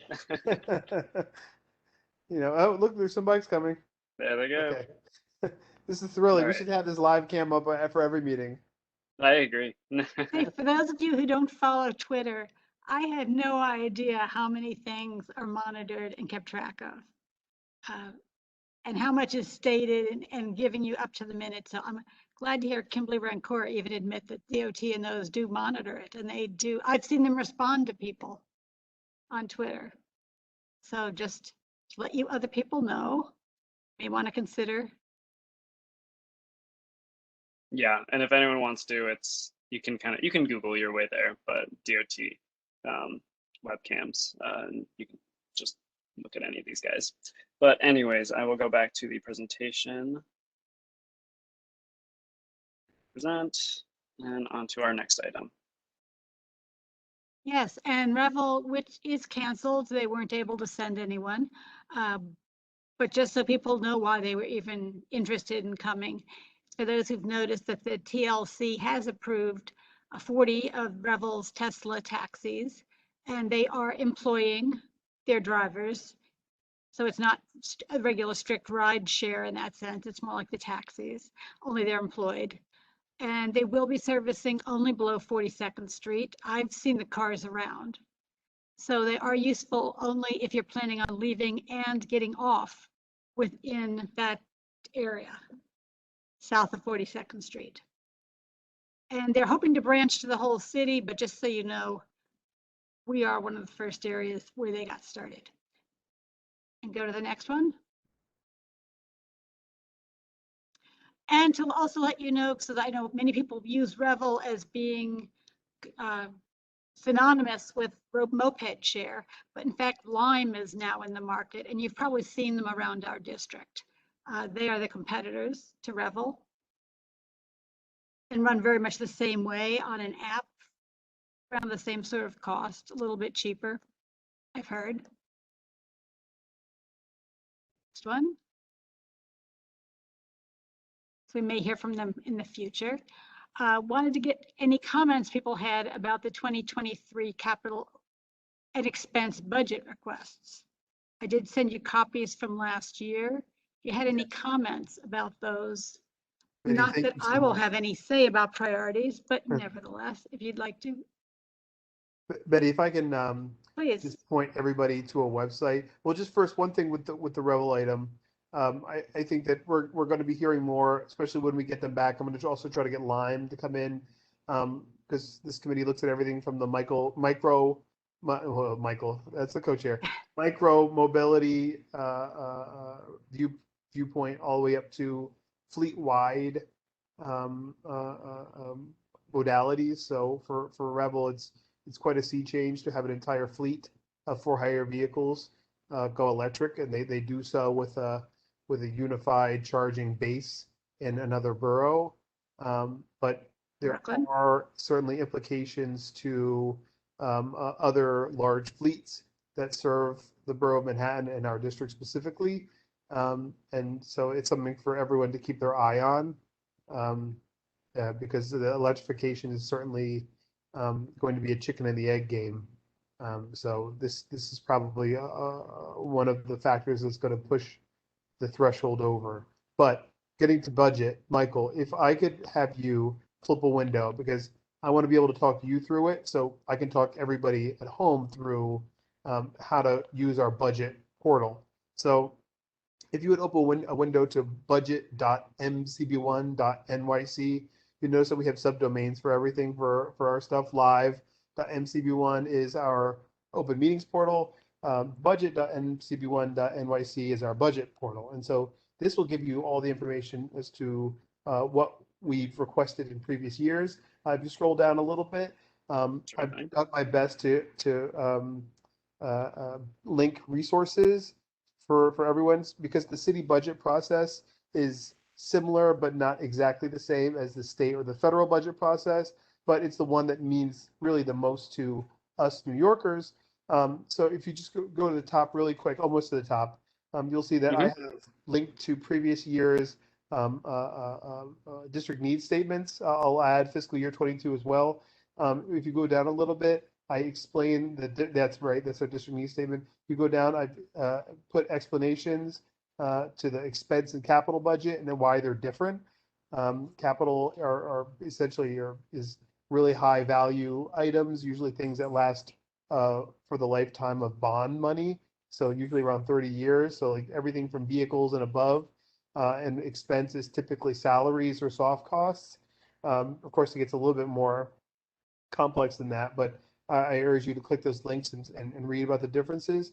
Moving down a little bit, I've embedded access to our database of all of our budget items. So you can see what were the fiscal year 22 requests were. And then if you keep going, you'll see what our 23 new ideas are. Now, right now, the link shows you nothing because I need people to add their ideas. What the executive committee is going to do is they're going to bring all the chairs of all the different committees at CB1 together, and they're going to ask them, what do we want to keep on from last year that wasn't yet funded? How do we modify them to make them stronger candidates for funding? And what do we want to drop? What do we want to add?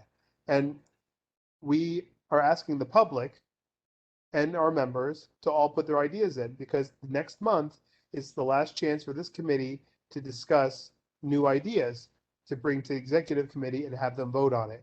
So if you keep scrolling down, Michael, so that's empty right now, but it will be populated if, keep going, if you fill out the form.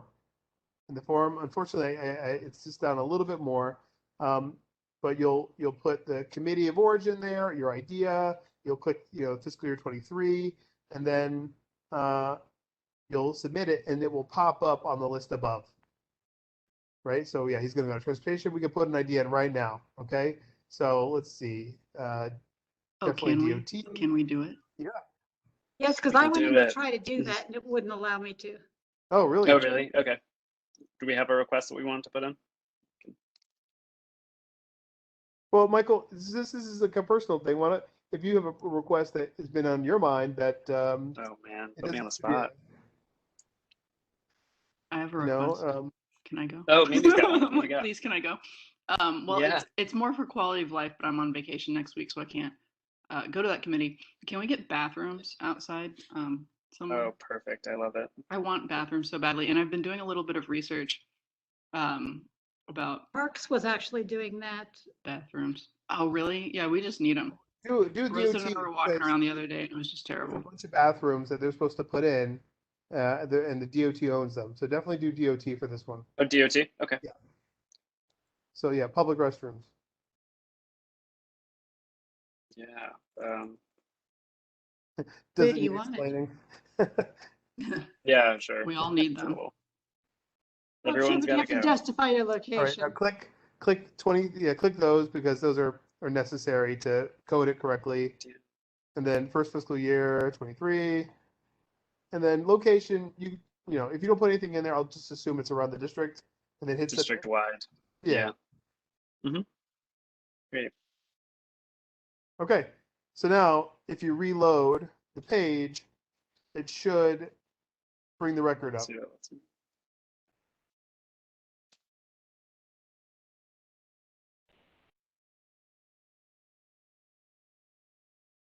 There we go. All right. So, public, all three of you who are in the attendee section, definitely make use of this form. Tell your friends, colleagues, coworkers, neighbors. This is the way to get stuff on there. There will be a hearing in October at full board. It's a required budget hearing. In the last 3 years, no one has spoken at the hearing. So the board went ahead and endorsed the executive committee's vote without amendments. So that's the process. Does anyone have any questions? Michael, thank you for driving that. Yeah, no worries. Thank you for putting this together. This is a really helpful resource. It makes it easier than it's been in a year that I've been here. So thank you. Yep. Yeah, so Lucian, I was going to ask, they're too vague and they really need to be made, they need to be rewritten. Is rewriting possible, or is the real answer to just create something new and delete and request to delete those that pre-existed? Like for the capital ones. So Michael, you can filter if you want to. You go to the filter button and then filter, add condition, set the agency to DOT. So where, and then change name to agency.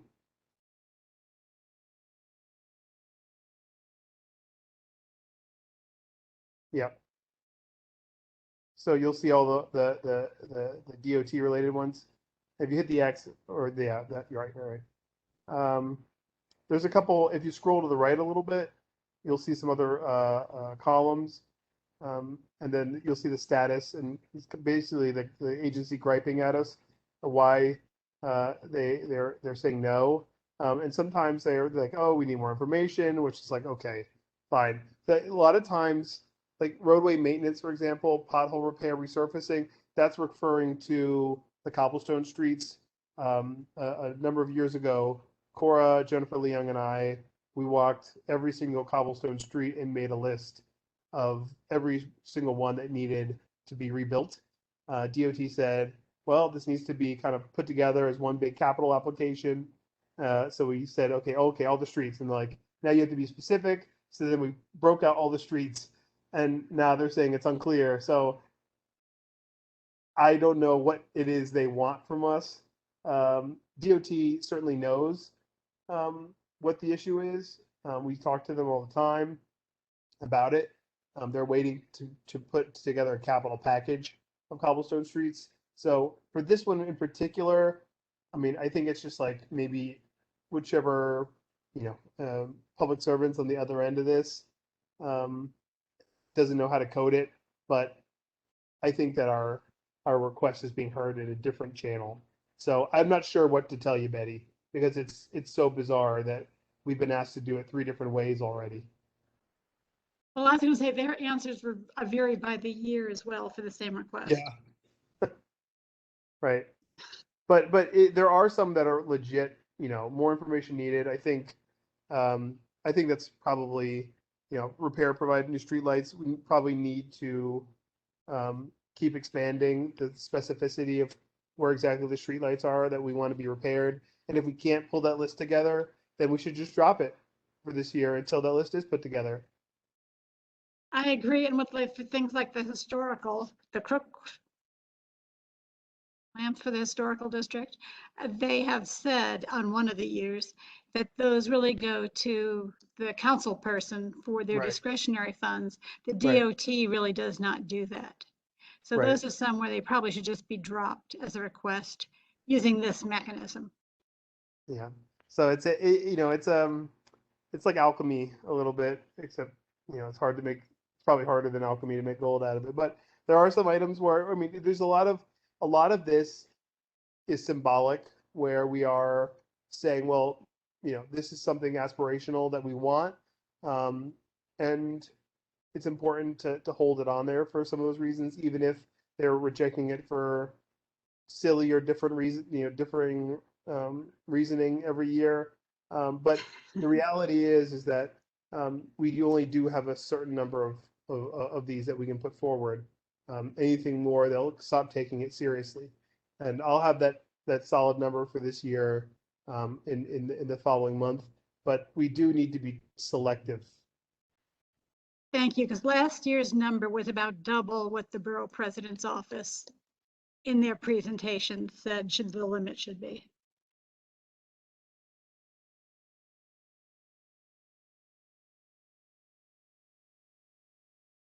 And so I guess, well, I don't have my people. I'll have to talk to some of the cobblestone people. For instance, some mechanisms that we could use to reduce the numbers, such as combining some of the road requests within a particular neighborhood, a particular historic neighborhood. Because there are 4 of them in Tribeca alone.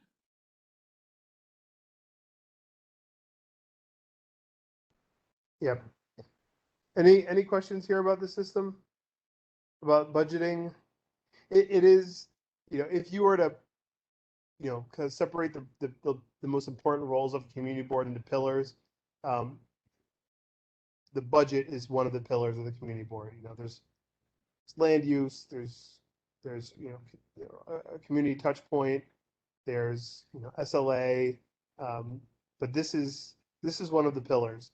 And it's the hardest one. It's the most difficult one to get excited about.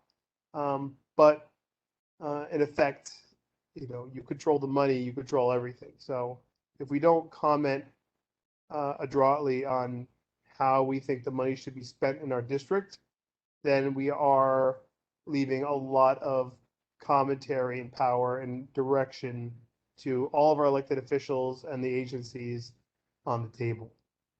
So I urge you to all become experts in the city budgeting process. Use these resources, ask me questions.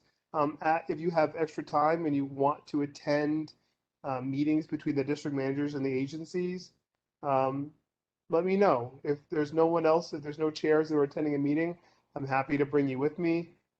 This Friday and next Friday we're running these. I can bring a member with me, probably just one, and they can't speak, but it is a very interesting conversation between the agencies and district managers about the budget. Isn't it online? No, it's not. It's not a public meeting. It's not recorded. It's not. There's only notes taken. What Oh, time then is I'm it? interested in going. I didn't realize the only ones I saw were dates that were given for online. Yeah, they're run by webcast, but if you send me a list of what agencies you're interested in, if there's an open spot, I'll share the contact info with you, and that's only for members.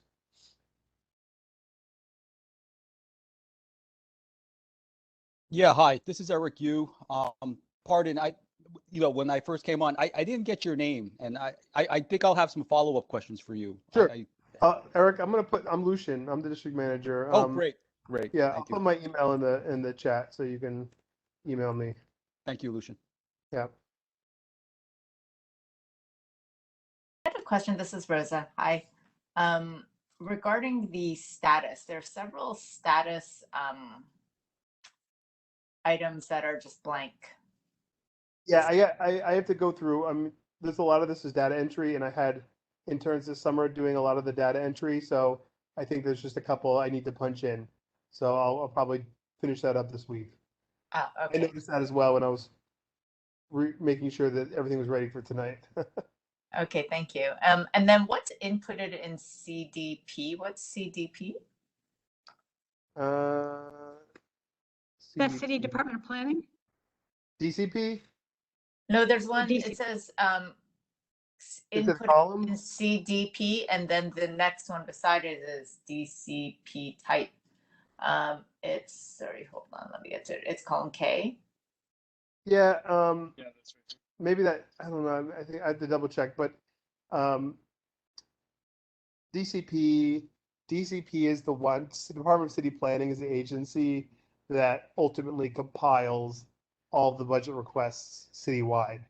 So I just preserve what their coding is for a lot of that. So I have way more columns. I just probably should take some off for the public view because not a lot of these are actually useful for the public. But it's just an extra piece of information that they code in there that isn't exactly super.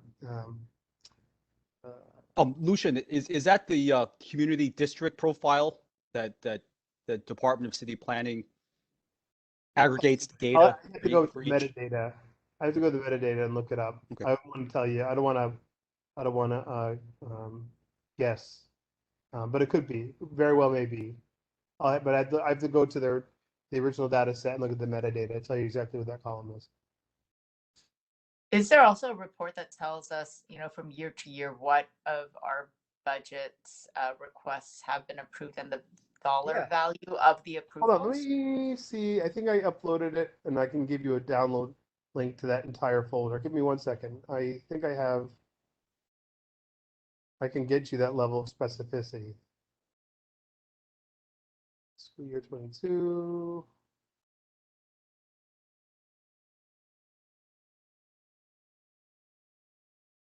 And I'm guessing for the ones that have been provided now, those would disappear.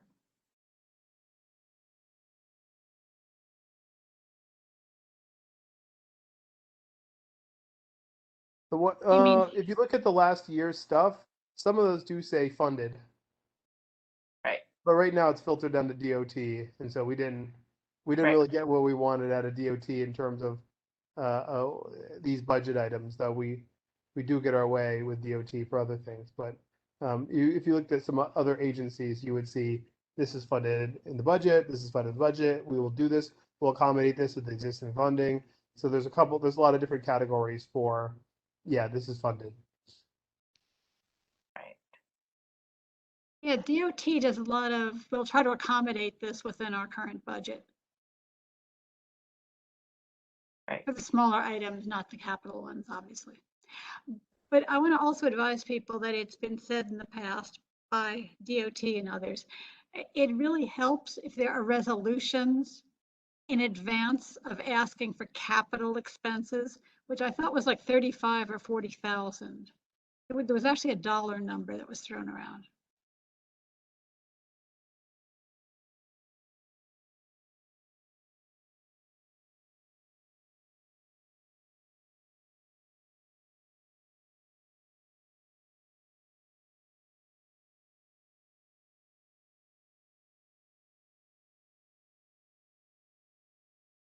Eddie, did you want me to go back to the presentation now? Well, I wonder if Lucian had anything else to say about budgeting. Yeah. Or if people had try anything the to say link about I budgeting. just put in the chat. That should give you the unadulterated data set.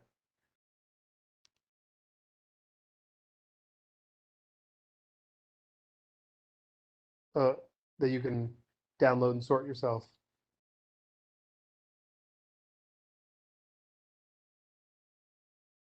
It does. Cool. Thank you. Now I'm a little worried about what I asked for. Yes, well, I think the bigger issue is going to be making some changes on things that existed from fiscal year 22. Because there's a lot of duplication. There are a few things that have been actually funded and completed. There are a couple of things that probably shouldn't have been on there in the first place. But how does that get addressed though? Like, I mean, so if this, That's kind of my question. yeah, I know. I didn't quite I think we hear just or need lots of understand it. eyes. We need lots of eyes to identify what needs to be modified, deleted, or added, and have that commentary make its way, well, to the meeting next month to put it on the table of what needs to change. So then Betty can take You want that a list? executive Betty, and hash it out there.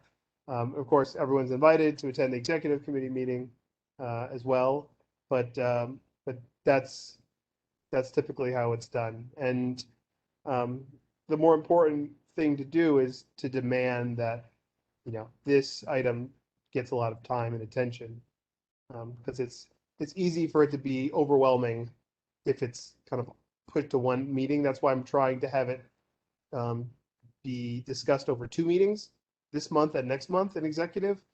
But the more we can cover over 2 meetings, I think the more progress we'll make on this, of having something that won't have any duplications, that there won't be, it'll be easier to let things go if they're given this time and space for discussion. And then we can cull this list down to something that can be very targeted and precise. Great. And for the committee members, one, I sent you a list of just the DOT items from fiscal year 2022. So you can see very specifically what was asked for, what the DOT response was, without being cluttered with, it's a huge document if you look at all of the different agencies and departments. Which is why I played around and cut out only the DOT items to put them together. But also it does really help to know if there are resolutions that are behind them. So I've gone through to see what else we may have done or added. And I will add 1 or 2 items from this year. And there's a whole bunch of stuff that needs to be combined, but if anyone has a comment, and Eric, I'll try to get your email and send you a copy so you can see it. But again, since you haven't been participating the last year or so, some of it will be more mystifying, but it's a great learning process for future years. Thank you. And this is not the only venue for advocacy. This is the very beginning of the budget cycle, which ends with, the mayor and the speaker of city council and the entire city council negotiating. And it's ultimately where projects will get cut or added.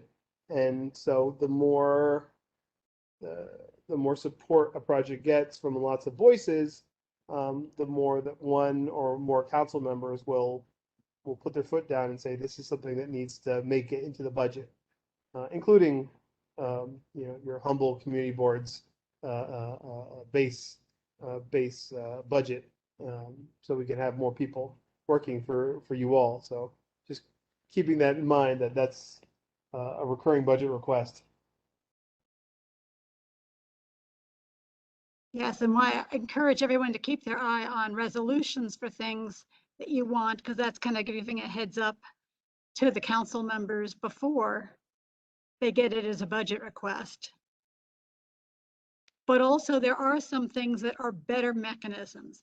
If you look at the list, for those who have it, you'll see some of them were turned down because they're not DOT funded items. They belong to the Port Authority. They belong to the state of New York. They belong to other kinds of money issues. And so they don't belong in the city budget.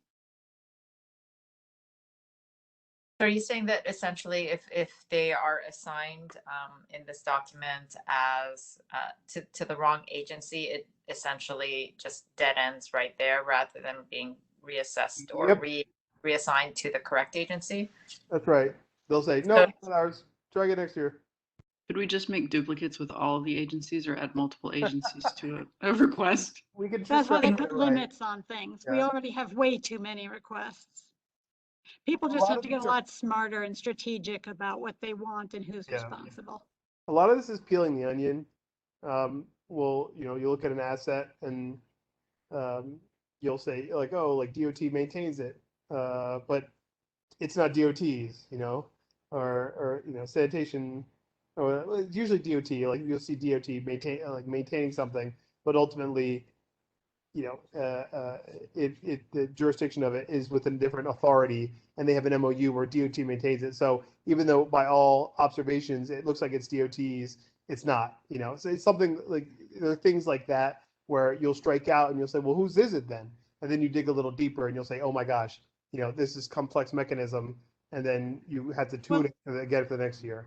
Yeah, to give me some examples that have come up for us in the DOT is a request to do like a bike lane on VC Street.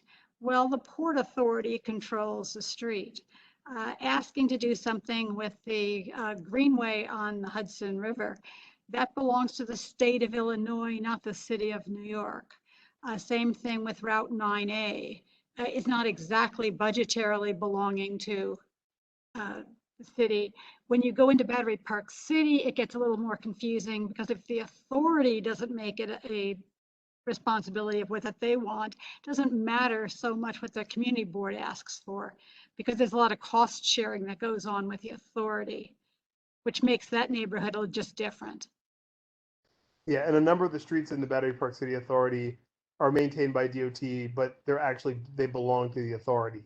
So that's one of the examples. There's a list there's some streets that are wholly owned by DOT and many that are not. So it's the only ones owned by the DOT, because I live near them, are a stretch of Warren Street and a stretch of Murray Street, and everything else belongs only to the authority.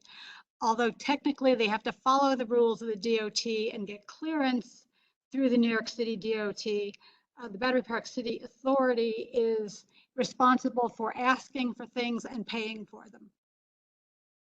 And I will just say, like, overall, your district is extremely complicated because there's so many different authorities and levels of government, from the feds all the way down, and so it's a real patchwork of ownership and jurisdiction that has to be really peeled through, and nothing is as it seems. So there's a lot of striking out and learning in this process, but in that way, the office staff, we've become quite aware of where those little lines are, and so you know, it's definitely a process of, and a lot of times agencies aren't really aware of where their stuff starts or ends.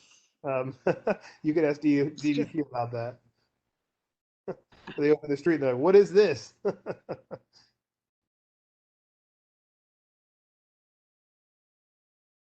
It's true. Okay, well then if there are no other questions, please, by all means, if you have something to add, go on. If you're not sure, go to Lucian or myself and they'll tell you. And I know there are a bunch of issues for you, Rosa, around the Brooklyn Bridge. Yes, we've got to do some rewording, and I guess I'll do that through the executive committee. So, and I assume you'll attend, because there's going to be a lot of combining. There are a lot of redundancies and conflicting things from last year's budget. Yes. You know, one thing I would request, Lucian, is if it's possible to just have a one pager that has a timeline of like when things are happening or what the deadlines are for various, you know, feedbacks and things. I think that would just be helpful to light a fire under people to review this thing and get back with comments if they know specifically when comments are due. And Isn't it then kinda what the right next now? sort of like what the next stage is. So like it's going, so let's say you need to reach out to executive to the committee chairs for, you know, with comments, or you need to submit this online comment by a specific date, or when does the, you know, when does a vote happen, or when does, you know, it get to city council people, and when, you know, all of that stuff. I mean, it would be interesting to see sort of like the timeline of how this budget progresses.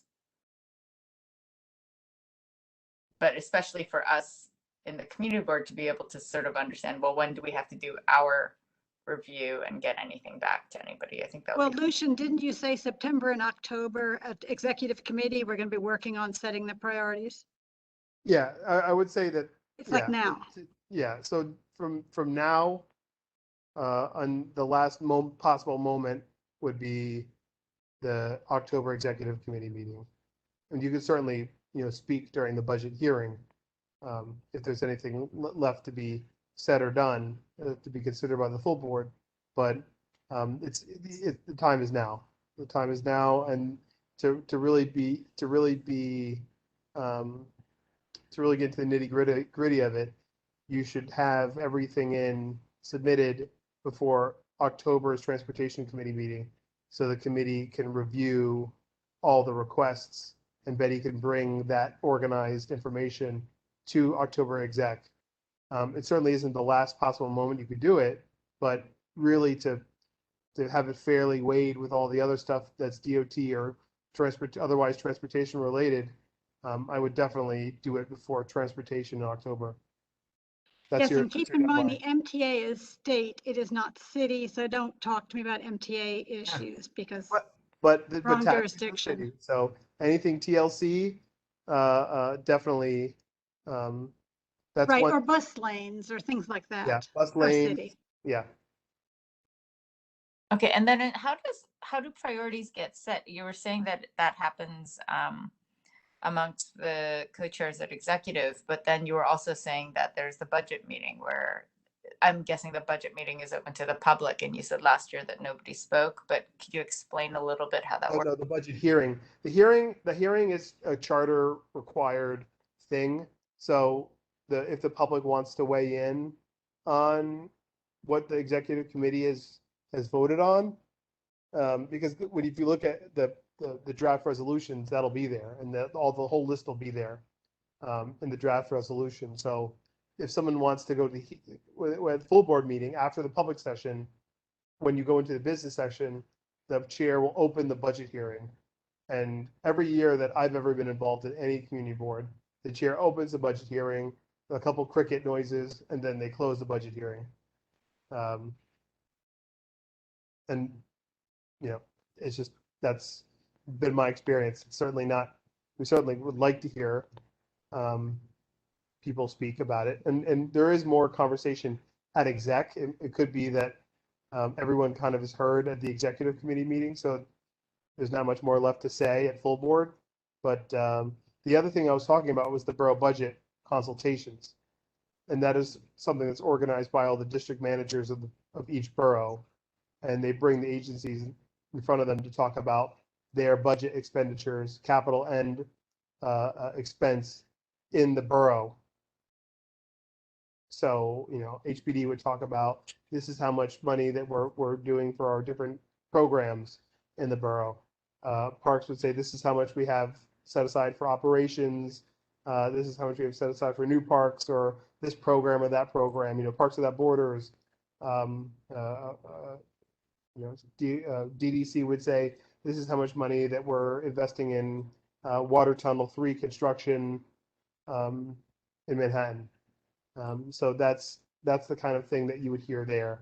But that's not a voting meeting. That's just to collect information. Understood. And is that open to the public or no? No. No. Is that one of the items that you were saying you could bring one member to? Yeah, if the member promised not to speak, so I don't get killed by the other DMs, then yes, I could. Okay. But my priority is to have the leadership, you know, chairs of the committee that's relevant to it go first. But otherwise, if there's a member with interest who wants to get more involved in the budget stuff, I have no limit to my enthusiasm to have them be more engaged. Okay, I'm a member with interest. I'll be on the record And I'm saying, enthusiastic. and I would promise not to speak. That's I will great. put that on the record. Okay, just send me a list of what agencies you're interested in, and I'll do the rest. Will do. Thank you. Yeah, Lucian, do you want me to resend my list, or well, I'll do that anyway. I have yours down in my little database. Okay, great. So there is not going to be an opportunity before executive to combine some of these duplicates and cut some of that out. So if there are two inept things that overlap with each other, I'm really better off to just submit a new one that is better written and then attempt to just delete the other two at the meeting. Yeah, and if it's like a stop sign, we don't have to put stop signs on there, because I can just put a request in on a web form and they'll do a study, and then if it warrants it, they'll put it in. So don't worry about stop signs, everybody.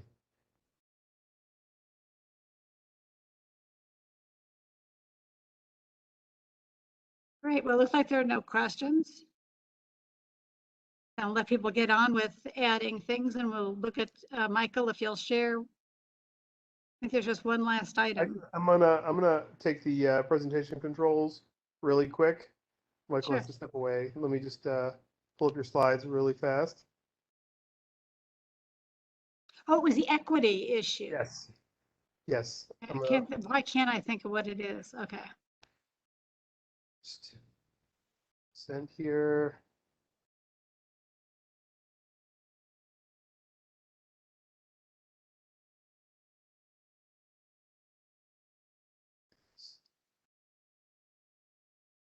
Okay.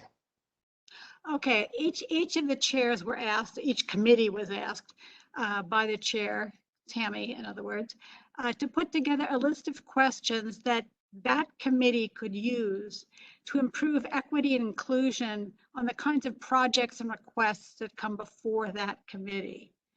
Because there was concern that was something that was not uniformly being looked at. So what I did is I went back to, Michael spent so much time. If you go to the next slide, I think. Yeah, I started out because I knew it's easier to respond to something than to start from a blank sheet. I went through all the stuff that Michael had worked on we had a lot of community input on what the street priority usages were, and lots of different things came up over time. So I looked to see what kind of questions related to equity and inclusion I could put together from that work. I had a big pile of information to work with. So can everybody see, or some people on phones and really can't see the screen? Oops. Well, let me try to make it a little bigger.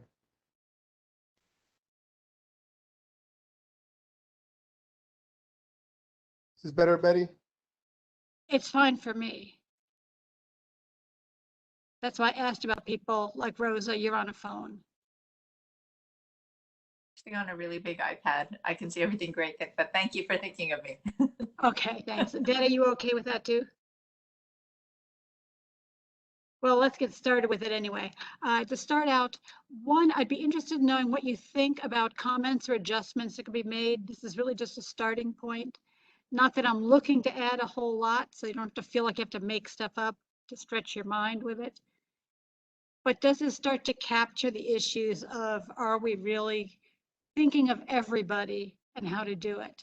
So things such as, would this project or request, because we get requests for signs and that sort of thing, serve the greater good by maximizing the number of individuals or stakeholders that, say, those would be groups of people like residents versus workers versus business owners, visitors, that would benefit. You know, we're thinking of the broad picture, not just our own personal interest.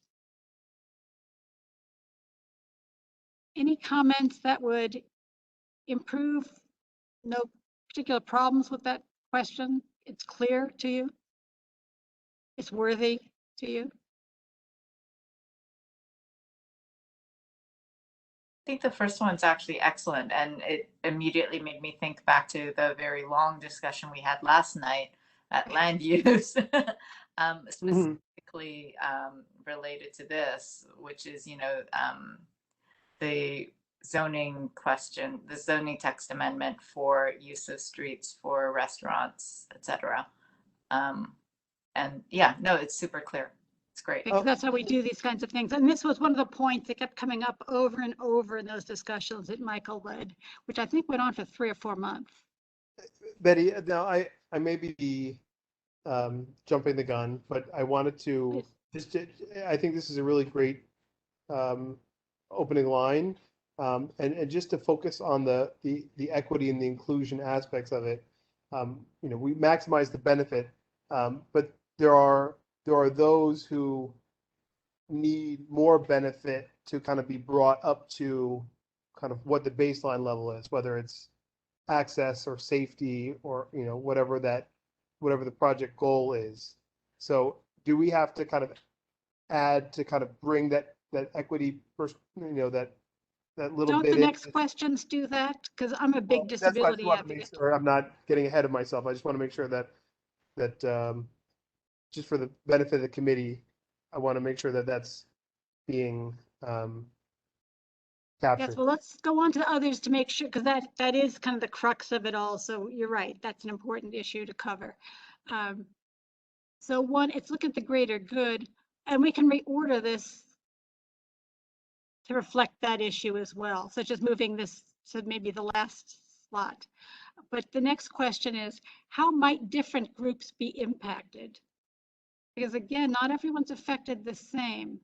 And this is where you can pick up some more heavily disadvantaged groups when really most people are fine with it. For instance, there are I don't want to be self-centered on those who can't walk. It's just easier for me to talk from my own perspective so I don't get a lot of criticism for people. How can I speak to groups that I don't belong to? So take it in that sense only. There are whole blocks where I can't get into one store or one building on the block. So the whole thing, if you're looking at some of those to say, yes, this particular kind of group is heavily impacted because, you know, they can't go in any restaurants, they can't go into any doctor's offices, they can't go into any stores or groceries in some of these neighborhoods. That's an issue for people who have more limited mobility than I do. I have a scooter, electric scooter at least. So this would look at different groups. The question is getting people to attend to the different groups. Should there be some kind of list of groups, or is it better to leave it vague like this? So I don't spell out low vision, low hearing, mobility, race, gender. I mean, I would have to say personally that I think that the the specific like there are specific barriers to and specific needs, and so you do sort of have to spell them out because each one has a different consideration, and you want to make sure that you actually consider them all, right? You want to consider them all. The question is how, this was my dilemma in putting this list together. How much do you specify the same things over and over again? Or do you just put a general statement at the bottom saying, are you considering these groups, and then list? Yeah, but I Because the same think issue comes up with every question.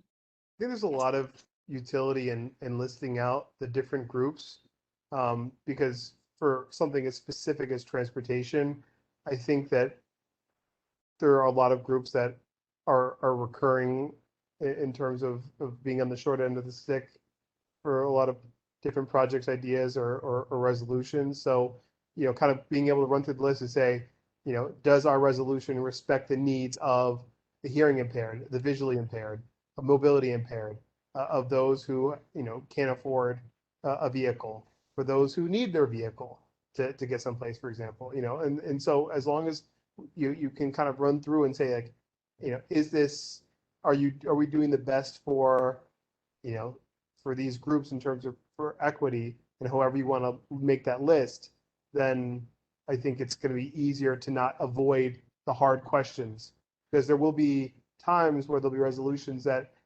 may be largely popular, with a lot of support, but it'll be harder to pass because maybe there's a one group that will end up being on the end of not serving the most. But as long as you're considering those impacts, it's like environmental review. You have to contemplate what the impacts are before you pass it. Not to say that every resolution has to, maximize benefit to every group, but you have to at least consider how it would impact them before,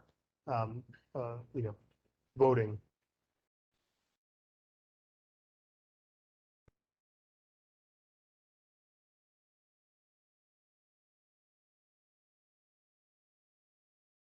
Keep thinking, excuse me, my voice is cracking. Keep thinking about what if we like leave out a group? That could be rude.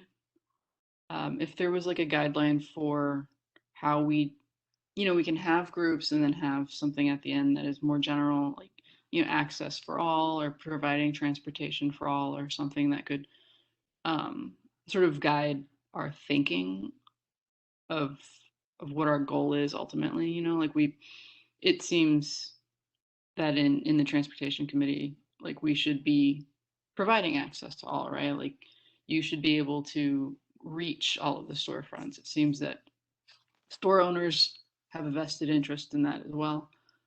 And just some sort of guiding, almost like the Bill of Rights, but different, like more regarding us, like what is expected to create equity? What are the basic things that we want to provide for everyone? So many groups, which is why I would prefer to list it as a singular list to be thought of, because otherwise it has to be repeated over and over and over again for almost every question.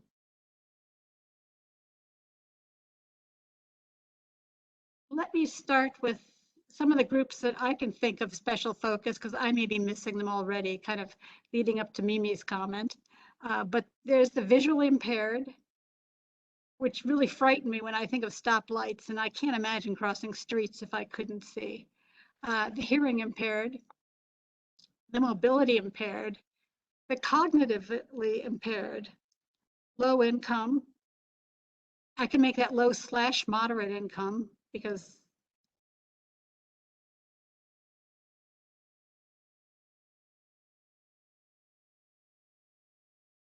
like what do you do when there are so many groups?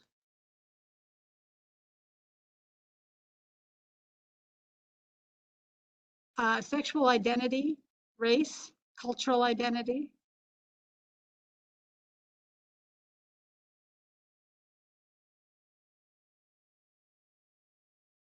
Who am I missing?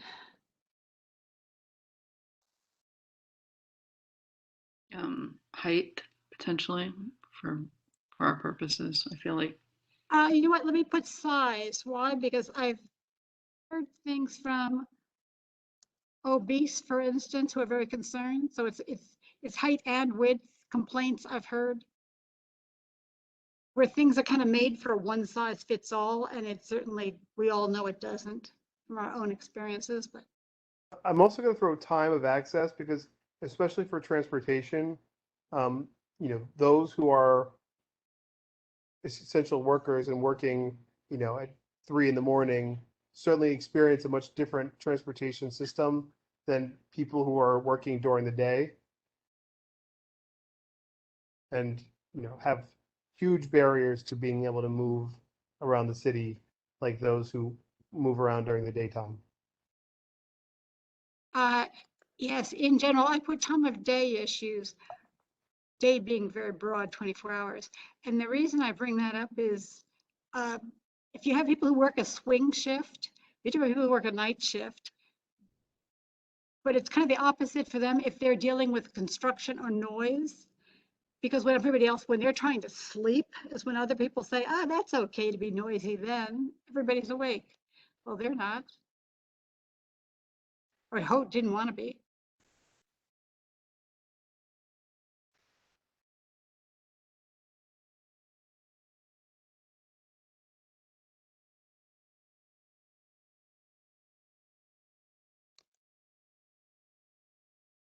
That's a good one. I forgot that.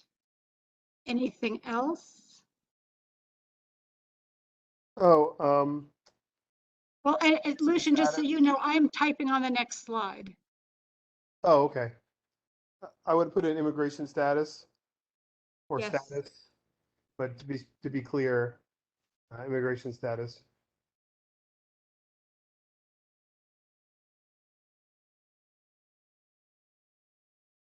Or non-status. So, Well, that's still a status. well, Undocumented is a status. yeah.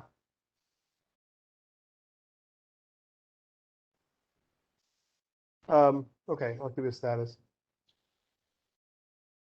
Their experience of the city is far different. Well, it is, but again, being a born citizen, I don't think of myself as having an immigration status, Yeah. in that I never immigrated. So it is a general term that's kind of sloppy for all the variables. I agree. Right. Oh,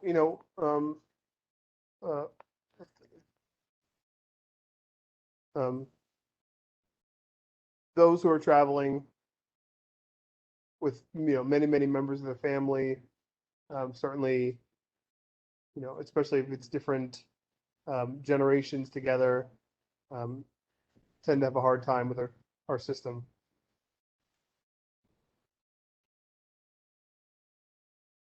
But I'm also just kind of being really broad here, so.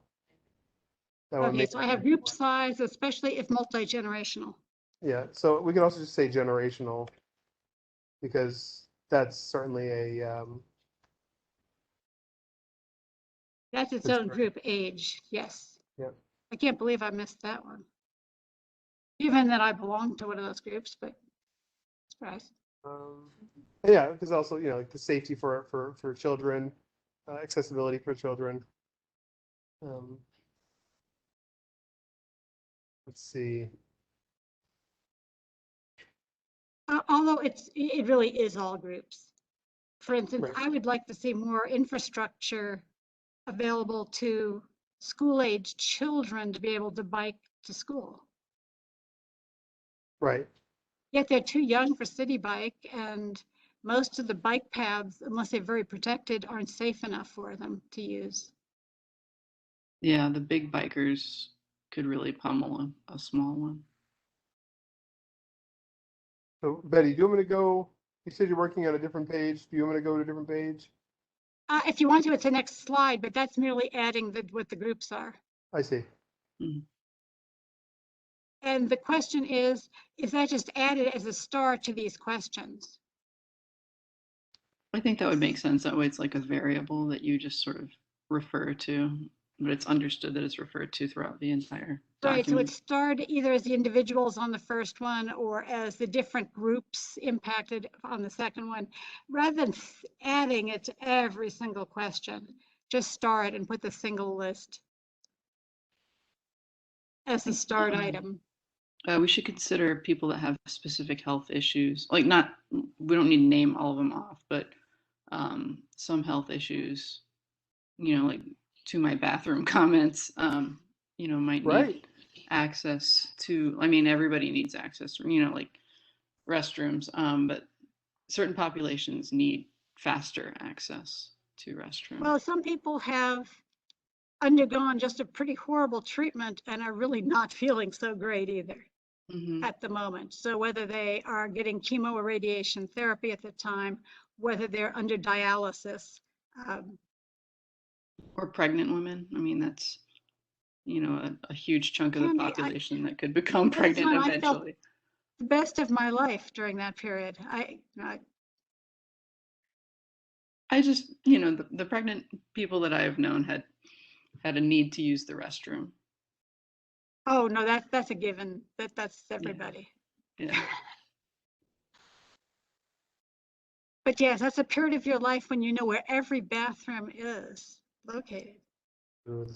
Some people live in that period of their life constantly, though. Not saying that somebody's pregnant all the time, but I'm saying that some people have IBS and other sorts of health issues. So, which also, you know, some people need to sit down too. So. Yes, no, so I will leave it as health issues and not spell it out beyond that because it's, you name the system, it can be broken. I think I've treated them all. But yeah, thank you, because that is definitely a big group that, especially as 9/11 related injuries keep coming up here in our district.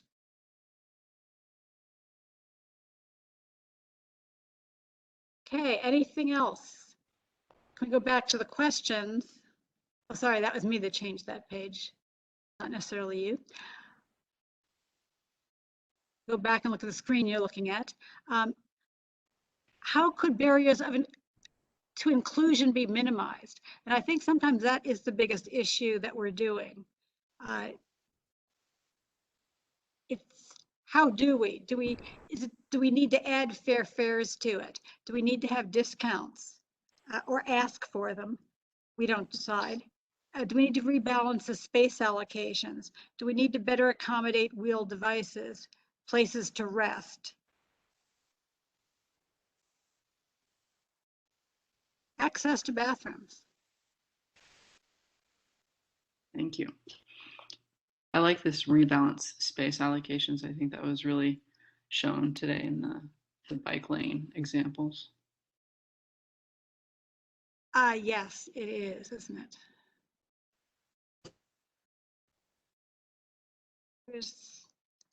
I'm getting confused in my screens, sorry.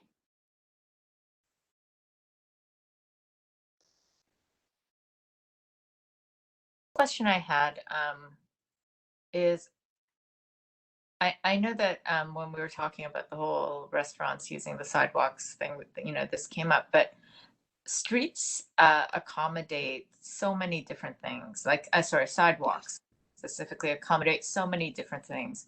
And, you know, they're, especially in our sort of more historic district, we have a lot of things squeezed onto a very, very minimal amount of sidewalk. Some places, like, you know, honestly, not even 3 feet wide. And, you know, there you've still got the signs, you've still got signposts, you've got light posts, you've got the fire hydrants, you've got, and all of these are absolutely essential parts of the urban infrastructure, but you can't walk on them safely. You definitely can't pass on them safely. I don't know how you navigate one with a wheelchair. And Betty, I know you have a scooter, which is narrower, so you actually are able to do things that I would honestly have never thought you could do. But in a regular wheelchair, it would be absolutely impossible. And so I wonder Actually, they have advantages I don't have. Yeah. Scooters are very tippy, and mine's a very lightweight travel one. So where they need more width of space, I'm more likely to roll and more likely to fall over. Ooh, okay. They have a wide base of support, so that's less of an issue. There are the pros and cons of the different kinds of equipment, but nevertheless, yeah, there are a lot of problems attached to being in a wheeled device, period. I guess I'm wondering, is there any way that, you know, and maybe this isn't specific, I'm not sure if this is specifically part of the discussion, but so that's why I'm bringing it up, is there a way to sort of establish an absolute minimum clear space, and for any single piece of the city sidewalk that is touched to be redone, that it must meet that requirement? I think that's a resolution we should probably look at, is just the definition of the word clear. But I am looking to maybe do a resolution about things related to open restaurants in general while they're making the rules up. But in fact, I know, since you're talking about last night, when I was talking about VC Street, where if they count the sidewalk, half of it is really cobblestone, which is horrible to walk or maneuver on at all.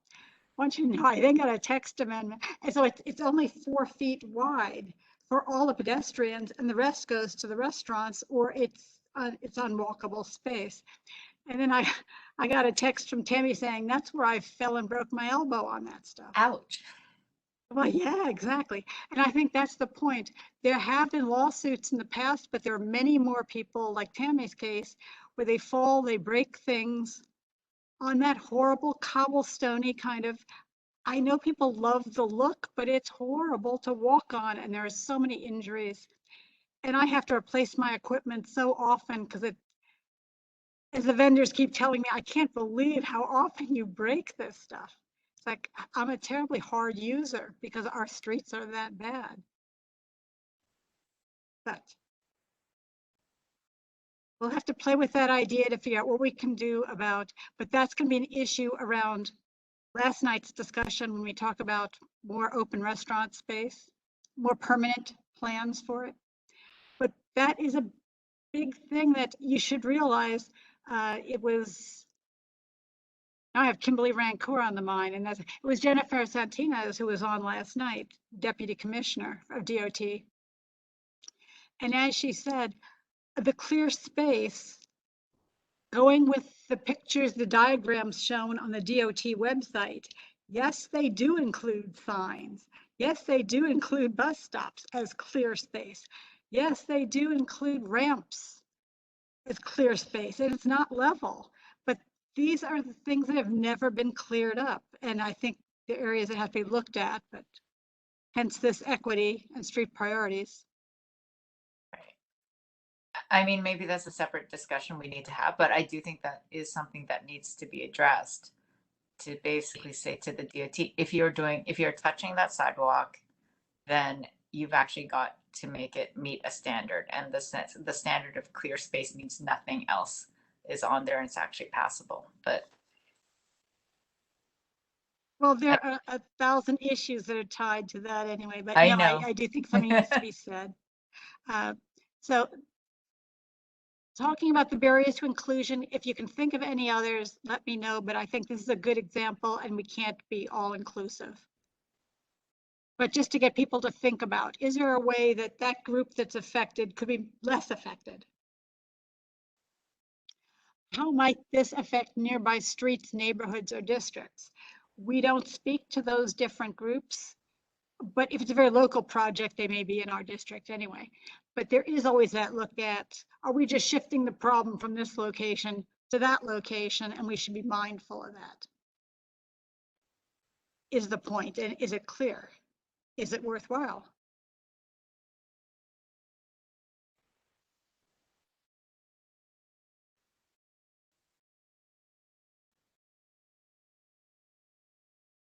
No feedback, then we'll go to the next one, because safety, health, and resiliency are big new topics that are they're not new, but they're getting a lot more focus and more expediency to them. This is really just another focus or overview to everything above. Because everybody, whether you're elderly, whether you're young, these are still problems for you.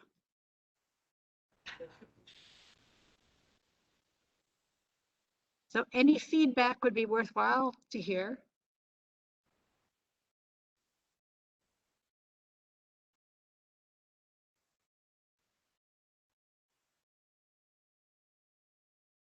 Okay, well, if there are no comments, what I'll do is I'll post them and people can think about it. And if you have any future, but I will at least be prepared to give Tammy a list of things. So if you can think of anything you'd like to add or change or modify, please do that. Yeah, Betty, I think this is exactly what they're looking for. Good, then I will reorder this and then I'll move the first sentence to a little bit later, but not the end. So that we start out with you say, how might different groups be impacted and focus on the different groups? Maybe a better place to start.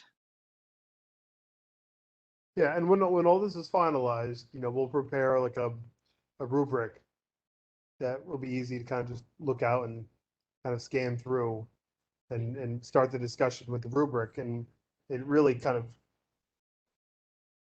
I think, having this laid out really kind of helps a resolution come together. Because if yes, it can also be good news to some of the people, presenters in advance, that they're going to get some of these questions. So they should think through these lenses as they're preparing. Also true. Yep, that's great.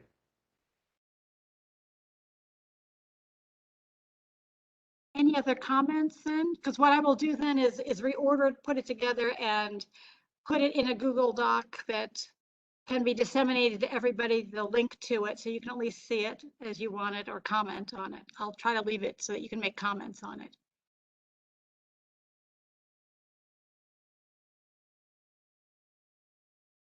So no other comments, then I guess I will end the committee meeting.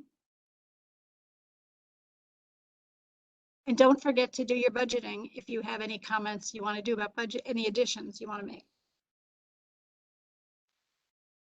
Great. Okay.